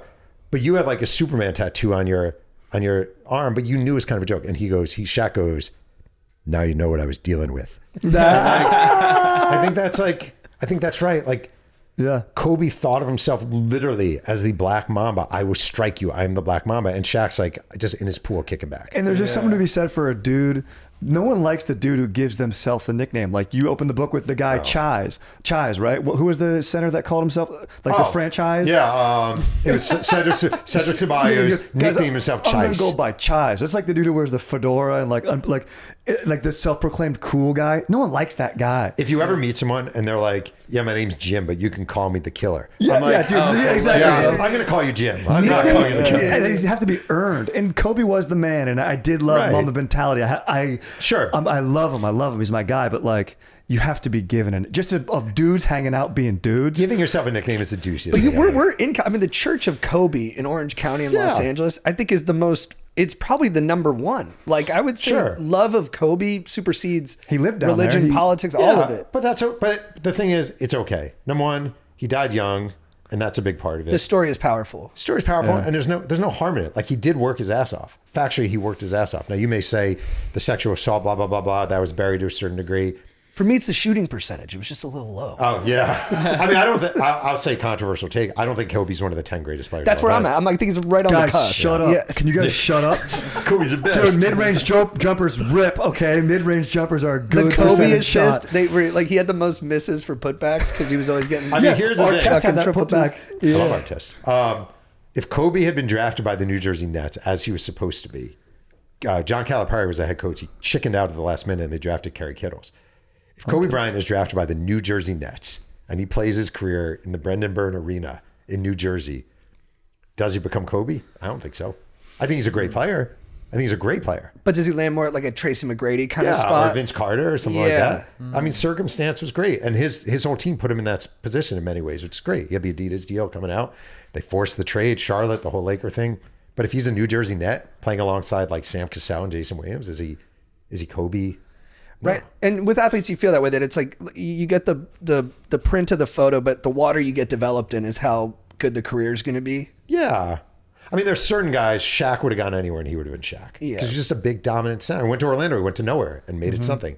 But a lot of guys are Vince Carter, Tracy McGrady, Kobe Bryant. Is there that great of a differential in their athleticism? Kobe wanted it really bad. Maybe he would have lifted the Nets to great heights. Yeah. I don't know. It's an interesting question, though. I mean, I think if T-Mac played with Shaq, there's no way to say, but Sure. they would have won one or two at least, I feel Yeah, like. if Grant Hill had stayed healthy, Grant Hill would have been one of the 20 greatest players of all Yeah. time. Like, there's a lot of ifs in this whole thing, you know? How do you like living in Orange County? I actually love it. I love the beach. I love walks. You know, I love everything like that. The food leaves a lot to be desired. As a New Yorker, the pizza and bagels just suck. Although I love it. Have you guys been to Courage Bagel here in LA? Courage. Yeah, Yeah. that's like the new. Yes, It's good. Yeah, It actually lives up to the hype. Yeah. If you go on Monday, there's no You don't line. like I Love Bagels over there by Ocean Ranch? Oh my God. That place is terrible. That's what we always say, I used to go we up used on to go Island there all the Golf, but I didn't know time. any different. This is Wait, what I knew. I want to tell you my introduction to Orange County.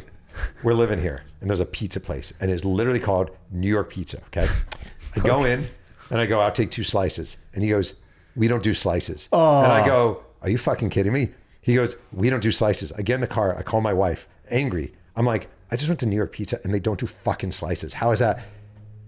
What? And like, what is avocado on pizza? Like, what is like pineapple on pizza? What is this shit? We do everything in bulk. And wait, have you been to Bagel Shack though? They got pretty solid bagels. Which one is that? It's in San Clemente and San Juan Capistrano. I don't know. Is it good? I think it's great. I Yeah. think we've all been to it. We like it. I good. love it. good. Bear Flag is bomb, dude. The seafood spot. If you've ever been there, it's like Oh yeah. Yeah. Very Very good. I think Orange County is a great place to live. I do. Yeah. And like the thing is, people are like, I am very liberal, and people are like, oh, you're gonna hate it, but it's more purple. It really is purple. And if you actually get involved, you feel like you can make a difference. Like we moved here from New Rochelle, New York, which is super liberal, and I was one of 8,000 Jewish liberal New Yorkers. You move out here, and like it's kind of different opinions and different people, and I kind of find it refreshing, actually. You know, you could probably sway some minds. Whereas there, it's an echo chamber, Right. and there's places that are echo chambers. 100%. It's fiscally conservative, and they definitely want things to like have a veneer of like affluence, I guess. But Sure. but I do find that it's not the most curious bunch, but No. but they're socially a little more liberal than people might assume. It'll be interesting. I know this is way off topic. It'll be interesting, and not in a good way, if you start having ICE raids in Orange County and people no longer have their gardeners. And I know that sounds jokey. I don't mean it jokey. I think a lot of these people who are like, no, we love Republican, blah, blah, blah. Like, or no, we need to crack down on immigration. Like, it's easy to say when you're just watching it on TV, but when all of a sudden all these wealthy people no longer have their gardeners, or they go to the local grocer and the produce isn't the same, I don't know. Dude, it literally will affect their backyard. And nannies. Yeah, What if they're snatching nannies at the park? A lot of Like, 100%. undocumented nannies. I grew up there. I went to high school with undocumented guys. I'm not saying this like as like hagiography. They were some of the best guys I knew. I grew yeah. up around undocumented nannies. I love them like their family. And I do think there's a good argument for like having stricter immigration. And I wish there was a Democrat making a stronger narrative case for like the populist reasons that having more immigrants is good, and why I it would agree be with you. economically beneficial. I haven't seen that from No. basically anyone. It's all just this moral thing, which I think is kind of a losing argument if you're not touching it all the time. But I do think they've kind of spared Orange County for that reason, because they don't want to. If you do it in a blue city, there's some Schadenfreude. But if that starts happening in Orange County, I think you'll see a lot more pushback because people don't want it to disrupt their day-to-day life. I think the Democrats have made a terrible, terrible mistake. I think they got freaked out by immigration because, look, Biden did a shitty job. Terrible job. There's no doubt about it. There's no denying it.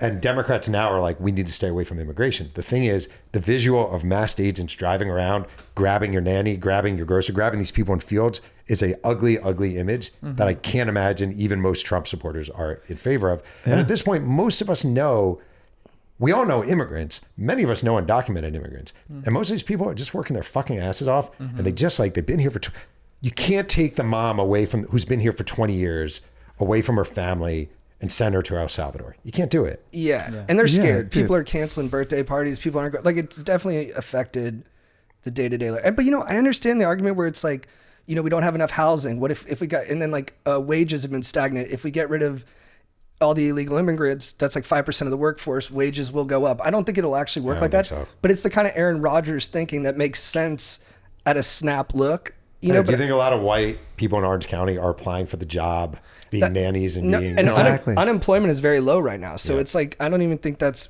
But then you see like, you know, they pay $100 billion in taxes, but they get $200 billion in entitlements. And like, I understand all those. I wish there was a Democrat who's really... They're afraid of it. Digging into that and making the case. Because I think that's where... the movement could happen, but we'll see. Yeah, I'm glad we talked about that. That'll be fun. Politics, everyone. Everyone loves politics. You know what this world needs? Another liberal journalist. Is this the part of the show where there's awkward silence? Yeah. We just like. Look, I completely disagree with everything you got done. No, you think about like the work that these ICE guys are doing and the fact that they have to wear masks to do it just goes and lets you know if it should be work you're doing proudly, like getting the criminals. You know, there was a law in place in California before we became a sanctuary city called 287G, where local police, ICE wouldn't do raids. What would happen is local police would arrest someone. They would run their ID check, and if they were illegal, then they would get put into the system with ICE. But it ended up being bad for the community because they felt like they were being racially profiled by the local police. So, then they're not going to testify in a case against a criminal because they're worried about getting sent home. So when that got taken away, that's when ICE became a bigger force in terms of doing the apprehensions. And I think the ICE guy was basically saying that he thinks Trump is putting this pressure on blue cities and states so that they'll reinstate 287G. Interesting. And then we won't need this federal overreach because the state will be, taking care of it on its own. I want to sound like a 16-year-old me for a minute. Is that okay? Yeah. Speaking directly to these ICE agents wearing masks, you guys are just a bunch of fucking pussy motherfuckers. Like, you're wearing masks. Like, either do your job proudly and do it the way you're supposed to do it. But the mask thing is like, first of all, it's creepy as hell. Like, you're like some gardener or you're some guy working and someone comes along in a mask, doesn't identify himself, doesn't tell you what you're being arrested for, doesn't even check if you're an American citizen. They've actually grabbed up and arrested and had to let go American citizens. And what they do, which is the ultimate bullshit, the Department of Homeland Security will use they'll say, well, this person assaulted an officer. And like, assaulting an officer means someone is grabbing you and you're like, what are you doing? What are you doing? And that's assaulting an officer. So they're literally saying these people are assaulting officers as their excuse when they round up people who are Americans. Yeah. And a lot of that's been really, I saw the numbers. They're like 75% of the people we're grabbing are criminals. I'm like 25% being non-criminals who have been here for a long time is a terrible success. That's a high number. Yeah. And they were like, my buddy was like bragging about it. He's like, look, I'm like, dude, 25%. I'm like, you got to be more accurate than that. Like they did the poll on it and most of the country doesn't want non-criminal immigrants sent home. They just don't think it's worth the... We always do in my house, we do the... If these are your odds of dying in a plane crash, like if someone said you get on a plane, 25% chance the plane crashes or you're getting on the plane. Fuck no. So back to shitty bagels. Fucking hey, man. It sucks, man. Dude, these bagels, dude. It's bad. The bagels aren't good here. I don't know what to say. Do you know what you're doing after the Tupac book? Kind of, sort of. It's a vanity project. They let me I'm doing a memoir about my early journalism career. I was the biggest fuck up ever for 2.5 years. That's awesome. In Nashville. I was really bad. I made so many mistakes and just this whole journey I went on. Nobody's going to care, but I'll read it. That's cool. That sounds What were the teams in that? Were the Predators there back? No, they weren't even there yet. The Oilers were just moving to Nashville. Okay, yeah. To Memphis at first. the Houston Oilers moved to Memphis, became the Tennessee Oilers, then became the Tennessee Titans. Mm-hmm. We had when I was in Nashville, 94 to 96, a long time ago, there were no pro sports teams. The biggest show in town was Vanderbilt. Mm-hmm. Oh, yeah, which was not Vanderbilt, much of a show at all. Yeah, the joke of the SEC, I guess, although they beat Alabama, thank God. Bro went there, right? He did, yeah. And then Delaware, that's the wing T offense that Irvin Favre based the offense off of? How do you know there was a wing T? Because it's in your book. Oh, yeah. That's fair. I am a Delaware Blue Hen. Oh, you went there? I went to Delaware. Whoa. Joe Flacco, Rich Gannon, Yeah. Joe Biden. Felt better about that a while ago. I went to Delaware. Delaware had the wing T offense. When I was covering football, when I was in college, they ran this awesome wing T offense. Wing T is crazy hard to follow. It's all just a run and a veer and you got switch. And it's great. They don't do that anymore. Yeah, I miss it. Yeah, the Blue Hens. Do you know that? Blue Hens nickname? Fighting Blue Hens? No. There's a guy, Coach Dan Casey, on Instagram and TikTok. You got to follow him. Yeah. He'll just show old school running highlights, and he's real good with breaking down the X's and O's. And he'll just do like clips like honoring like great pass pro from like Michael Pittman or like Lorenzo Neal fullbacking. Yeah. It's like pornography. It's I love amazing. that stuff. Yeah, it's really good. But then you don't get any work done because you just watch it. For me, that's like the lifeblood. Like if I look back on my life and it was all that and masturbation, I'm like, it was a good life. As long as you're not masturbating over wing T video clips. Going from Jenna Jameson to Barry Sanders. Sometimes I don't switch the tabs quick enough and I finish at the wrong moment. Yeah. I respect that. Yeah, it's fair. Yeah. I'm not as big of a sports fan as these guys, but I found your TikTok and like just hearing you talk about sports makes me want to I watch appreciate sports that. all the time. Yeah. TikTok, I'm telling you, TikTok was like, I joined a year ago. I joined in February of last year. My son, Emmett, was like, don't do TikTok. And I only joined TikTok because this columnist for a website called The Defector, it's a sports website, he bashed me for when I was on Twitter, I'm not anymore, but I gave advice to some journalists. And he's basically like, this old man doesn't know what he's talking about. You don't take advice from him. So I was like, I'm going to try TikTok. And my son's like, don't do it. And I'm like, I'm going to do it. He's like, don't use filters. I'm like, all right, I won't use filters. And he's like, don't talk politics. And I'm like, ah. And TikTok, in a way, like you guys asked about where journalism is going, like it gives you a chance to actually, I thought it was going to be 60 seconds and out, 60 seconds out. My early videos of that. But people seem to like actually stories and storytelling, old school stories. So it's been good for me. And I got a YouTube show. I have a YouTube show called Press Box Chronicles where every week I tell a different sports story. I got that because of TikTok. I've had different meetings with different executives because of TikTok. So it's become my favorite little spot. It's awesome. No, it's hearing you talk about sports. I mean, it just makes me want to like talking about baseball makes me want to watch. I was just thinking, I was like, I got to watch baseball tonight. Like just stuff like that. Like it's so captivating and just I appreciate fun that. to listen to. Yeah. So. I'm a sucker. We're a sucker for the movie lines in public.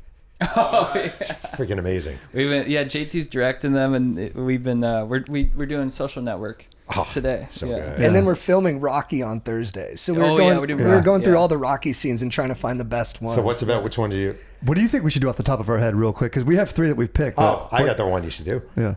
This Rocky 3 when he's about to quit, and then he runs on the beach. Do you know what I'm talking about? Rocky 3. Adrian is like, that's our number one. That's our number one. That's the right choice. And then obviously there's you can't win. You know that was Rocky 4. Russia. Where's the fight? Russia. You can't win. And then he goes and drives, and he has the montage in his head. Driving the Corvette, and he crumples people. Huge Rocky guy. Yeah. You know, I'm a Rocky 4 and Rocky 1 and Creed. Those are the only ones I've seen. I'm a big Creed guy. 1, 4, Creed. Creed is one of the best sports movies of all time. It's a great movie. Creed is it's one of my favorite movies of all time. Beautiful movie. Yeah. I agree. Rank the Rockies. So I would probably go Creed number 1. Yeah, I would too, actually. Yeah, I think the way that they took the mythology and they built it into a modern story, and it almost made the old movies better. Yeah. Because I was like, oh, this is like real religion. The scene where he's boxing in front of the screen of Apollo Creed, he's Rocky. Yeah. He's fighting against his dad. It's great. That shit killed me. And then we're going through it now. So I'd probably go Creed. I love number 1. I think it's the best movie, and it's from that 70s era of like auteur filmmaking. I really respect it, but I'd still go. I go Creed, Rocky 4, Rocky 1, Rocky 3, Rocky 2, and then Rocky 5. Well, Rocky Balboa. I go Rocky 5 before Rocky 2 and Balboa. Balboa's kind of rough, isn't it? I like number 5. I know people don't like it. I like the whole Tommy gun shit. I like, hey, one more round. I didn't hear no bell. Okay, my wife loves the song because she's a huge Elton John song, and there's a song "Making of a Man" that is the theme song of that movie, and it was by Elton John. Oh, I don't love Brain Dead Rocky. That's number 2 more, No, right? that's Rocky 5. No, that's when he's Tommy Gunn, he's Brain Dead Rocky. That's I true. don't like Brain Dead Rocky. But in 2, he like forgets how to read and stuff like that. Nobody's perfect.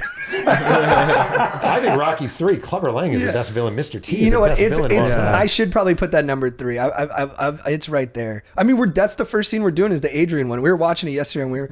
I think the writing is really, really good. I agree. Yeah, I agree. She's like, "You're a fighter, aren't you?" He goes, "I don't know what I am. I know I'm a liar." Man, I have a question. I don't know if this is too much behind the scenes. Are people around you usually aware of what's going on or no? No, we try to it's on the setup. I like the Good Will Hunting one. We were just that was we just like luck out with some people. I mean, you do it so many times you find like gold.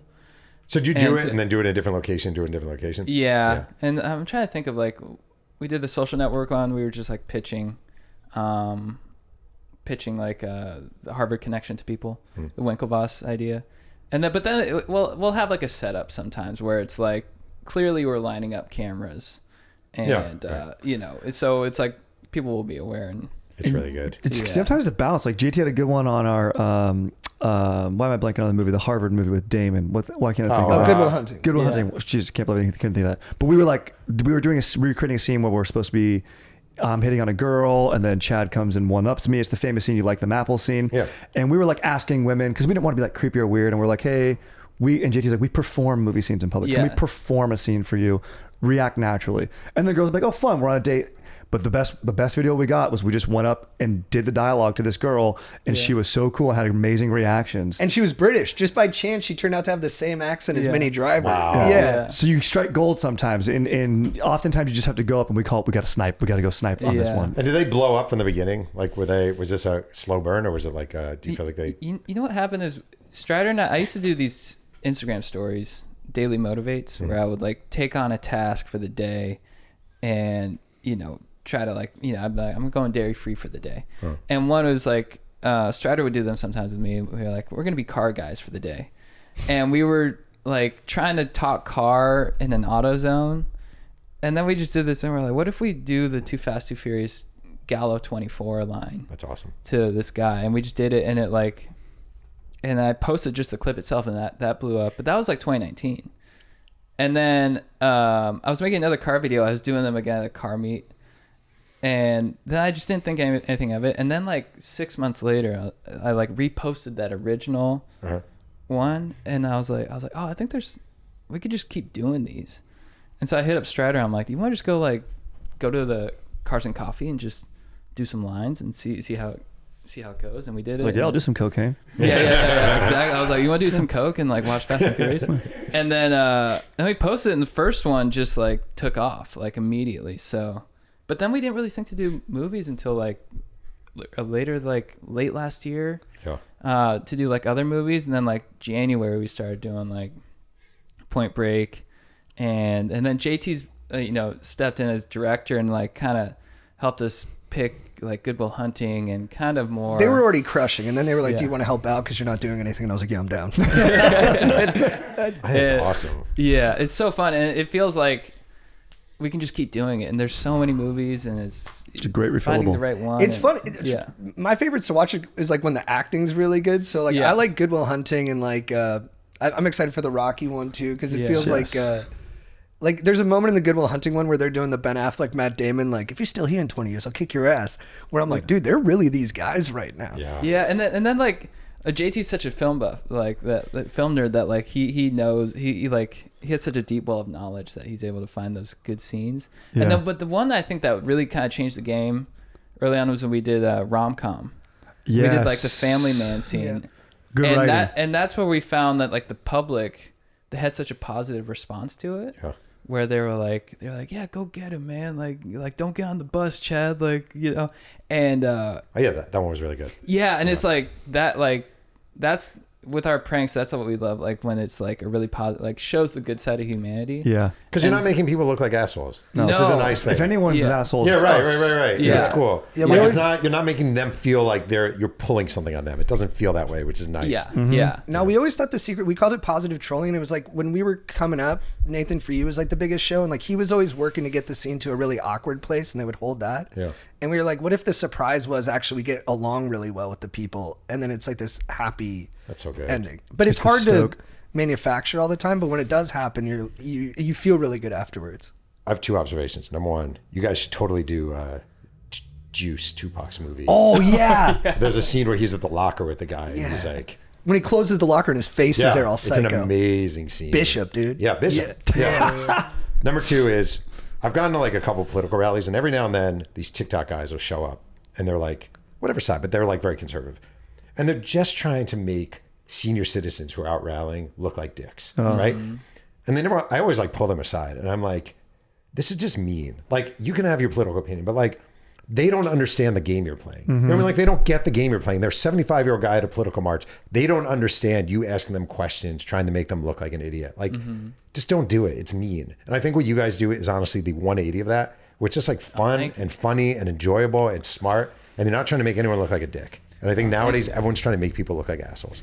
Yeah, I thank you. I appreciate that. Yeah, it's Except for you, you're terrible. That's great. I just want to bully senior citizens. That's my. I keep telling them, I'm like, dude, we just gotta No, it's so fun. Yeah, it's because we're sensitive guys. So when like posting something where it's like someone's it just feels too icky and it is like it's heartwarming whenever we do it. Like we did that rom-com one, and like the people reacted that way. It's like. It just feels good to do it. And you do them at bummer places like the bus stop or a DMV. Oh, yeah, that's amazing. Like it's ultimate bummer places, bring a little spark of stoke, I guess. Yeah, it's really good. We had one video that went like crazy viral where during peak COVID, we handed out masks in Huntington Beach, which Huntington Beach is like a little more to the right, a little more belligerent. And dudes were trying to fight us, but we had to fish for it. Like it took us a while and then like 5 dudes tried to fight us and we're like, that wasn't really everybody, but it was enough to make this exciting video. And we felt bad afterwards because we're like, oh, the dudes who tried to fight us, like, they just had a difference of opinion. I hope their lives aren't different now because of it. So I go back down there, go to Bear Flag, and this kid comes up to me, he's like, yo, that was my uncle in the video, tried to fight you. I'm like, oh, dude, how does he feel? He's like, he loved it. Oh, wow. That's amazing. He's like, he thought he looked really great in the video. I was like, only in Huntington Beach would that be like the end result. That's really funny. But my favorite moment from that video is there's this guy on a beach cruiser, just barrel chested, tan, long hair. And we're like, hey dude, do you want a mask? He's like, it's all fake, dude. And he just keeps biking. And in my mind, he's still on the strand. He's still biking. Yeah, he's just like having the time of his life. That's really funny. Huntington Beach is like the Kentucky of California. It's a very interesting place. Dude, it's the greatest. It's beautiful. Like the beach stuff. Love it. Yeah, I love it too, actually. Yeah. We went there one time. We did a video where NFTs first came out. We're selling NFTs. 2 guys at a bar saw the camera. They saw us. They got into a fist fight in a bar at noon on a Wednesday. And it wasn't even like, people thought it was scripted. It was not scripted at all.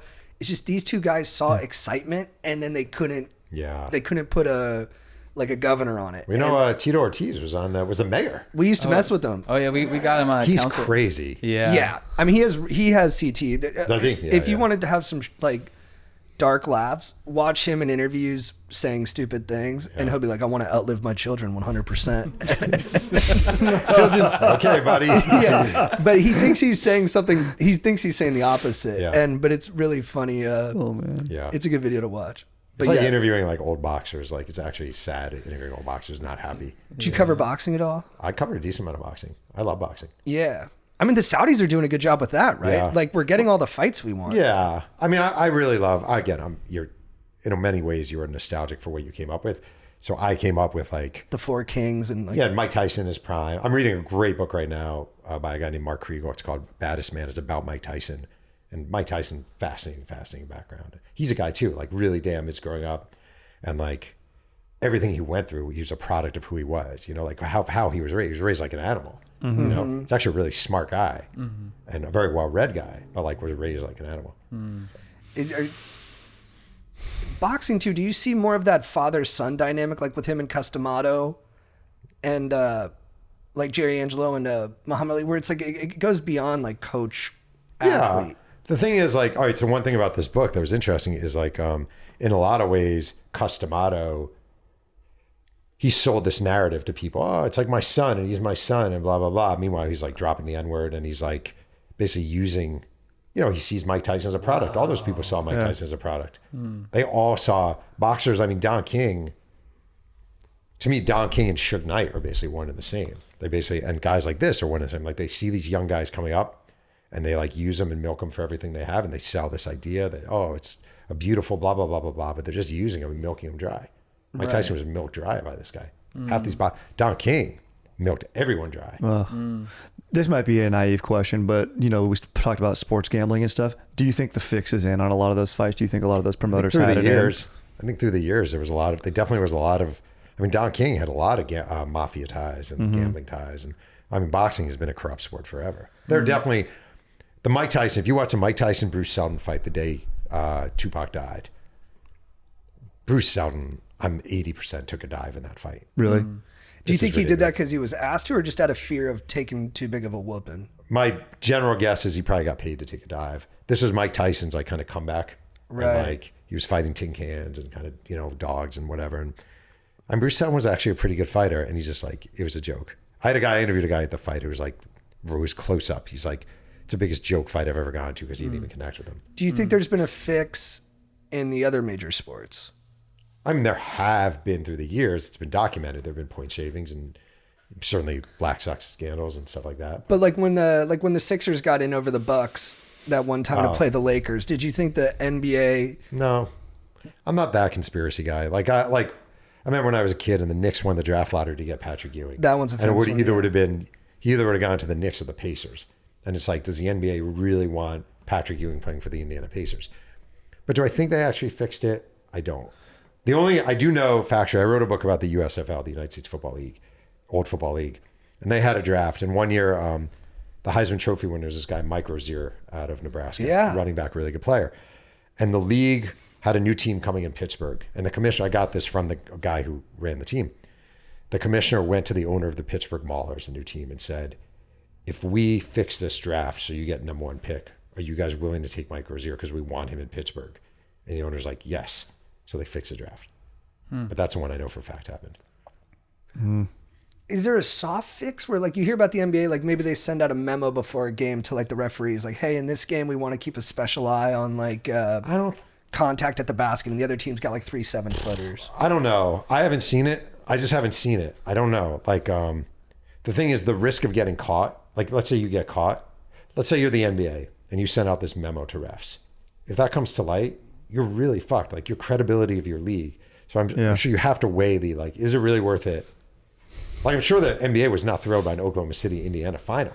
No. Like, that's a terrible TV final. Especially when it could have been the Knicks right there. Sure. But, like, they didn't. Obviously, that's what you get. You know? Yeah, Knicks would have been Knicks would have gotten their asses kicked, though. Yeah. Yeah. Do you think all this... But the conspiratorial thinking is so pervasive now. That's because the internet. I'm glad you're kind of fighting back against it, though. Well, most of it's ridiculous. Honestly, it's more... Look, in politics, Trump won the last election. He didn't lose. Biden won the election before that. He didn't lose. In sports, the Pacers and the Oklahoma City made the finals because they're the two best teams. Tyrese Halliburton didn't get hurt by some fake injury. He got hurt. Like, these things happen. This is what it is. But we're so...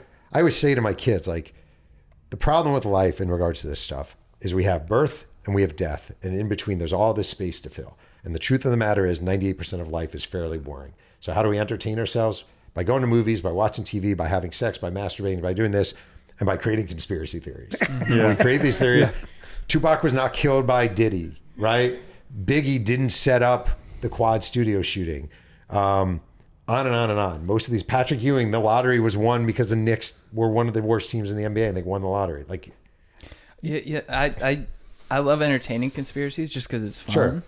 But, you know, and I would, I'd be like, kind of like, you know, like maybe I believe some, and then, but then JT took me on the JFK tour in Dallas. Have you ever done it? I didn't do the tour. I went to the museum though. I mean, the book depository. The depository, yeah. So the tour guide takes you through the whole like Lee Harvey Oswald's like route where he escaped and all that stuff. And and then I went into the tour. I'm like, CIA's, you know, it's like there's definitely multiple shooters, we end the tour. I'm like, it was Lee Harvey Oswald. Like it was. You're it like, was, God damn it. Yeah, I know. Oswald. It was so funny. I was like, wow, that's like, because you hear like Rogan's like, I've seen the shots, impossible shot. Then I looked at the shot. I'm like, that's not hard at all. Yeah, It's like, you go up there, you see the X's, you're like, I think I could do this. It's like, Shot a 308 when I was 12. I don't know. I feel like the closer you get to something, that's kind of how it is. A conspiracy happens because people who aren't close to the matter stir up something up. So like yeah. Anthony Fauci created blah, blah, blah, blah, blah. Well, if you talk to the person who met Anthony Fauci, or like the NBA created, well, if you talk to David Stern, the commissioner, he's gonna be like, no, this is exactly what happened. The closer you get to something, the more you realize the truth behind it. Yeah. Yep. And like there's one factual evidence or a piece or a motive, like Fauci invested in Moderna and no one Right. ever heard of Moderna. And it's like, well, there's some things that do line up and might support your thesis, but there's also 1,000 things that don't line up and The support biggest your problem thesis is that life are is boring. difficult to look at. Yeah. Most of life is boring. And kind of chaotic, too. Yeah. Yeah, and most people, a lot of it is just human error. Like with JFK, you're like, you kind of realize like, oh, maybe like the FBI was watching. Yeah. But it's like, it seems to, after the tour, I'm like, it seems like they kind of just fucked up and we're trying to Sometimes people cover fuck up up. their fuck up. Same Yeah. with like the, okay. I would love for there to be some amazing conspiracy about Trump getting shot, right? That it was this and that and that. Like, I think they just fucked up. Like, there was a guy on the roof. They missed him. He shot. Like, Yeah. I just think that's what happened. I'm a liberal saying that. Like, I just think he got shot. Yeah. I don't know. Like, I don't know how his ear got healed in like 6 hours, but like whatever. Like, I do believe the shooting happened, and that's just what happened. I'm just not that guy. I'm generally not that guy. Yeah. I don't With know. the speed of the news cycle, like it's like these Minnesota politicians get assassinated. Oh, it's I think crazy. any other year, that's the top story of the year. And then now it's like a faint memory almost because, we had Iran, we had the protests, just so many things were piled on top of it. Is the answer to just not contribute anything to the conversation? Do you ever Yes. grapple with that? I had a friend, I won't name his name, but he had recently, not even that big a deal, but he had something go viral. He was overheard on a mic saying something and he was freaking out. My career's over, blah, blah, blah. And I was like, it'll last 3 days, like at most 3 days. We just don't have the attention span. Don't say anything. Turn off your internet for 3 days. I did about a decade ago. You should never tweet when you're at your gym. I was on a elliptical machine and I'm watching ESPN. This is maybe 11 years ago. And it was, it was Fox News. I was watching Fox News. It was Geraldo Rivera and then flanked by 4 women, all wearing ridiculously short skirts.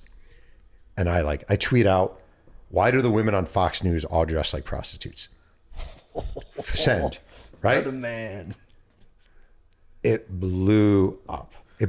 Right? But the thing I learned, what I did is, I was like freaking out. I was like, oh, this, and you start reading the replies. Yeah. I'm going to kill you and Jewish bastard and blah, blah, all these things, right?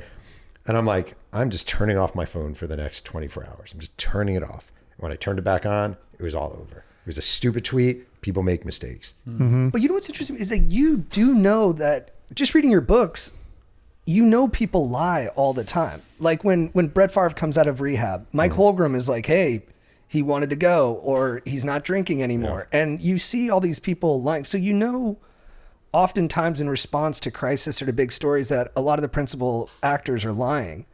But you still remain kind of steadfast that there's not like... I just don't believe in conspiracy theories, but I try to verify if someone's telling the truth or not. I'm just saying if the Packers say some quarterback will be ready in 2 days, well, sometimes they're just protecting the quarterback or the team. Right. But I'm saying if the Packers say a UFO landed on our facility yesterday, I might triple check. Right. What's the thing we're talking about right now? Exactly. Yeah, that's true. That's a good point. Dude. Unbelievably sick. Yeah, this was sick. Yeah, this is awesome. All your dreams have come true. Yeah. Dude, for real though. Yeah. Is this the most You guys have low standards. Is this the most juiced people have been to talk to you? Yeah, because usually no one. I'm just a writer sitting in a room, like nobody. My mom always is man. like. My mom goes like, your life is so much more exciting than mine, and I'm like, Mom, you have no freaking idea. Like being a writer is not exciting. Everyone always thinks the other life is exciting. Like I report stuff, and I'm a suburban dad in Orange County looking for a good slice of pizza. Yeah, but it's cool that you. I want to ask you. You just happened to answer it through conversation, but you going and doing these interviews in your research because it is so in depth and it's so amazing. You have so many angles. Yeah. That's exciting though.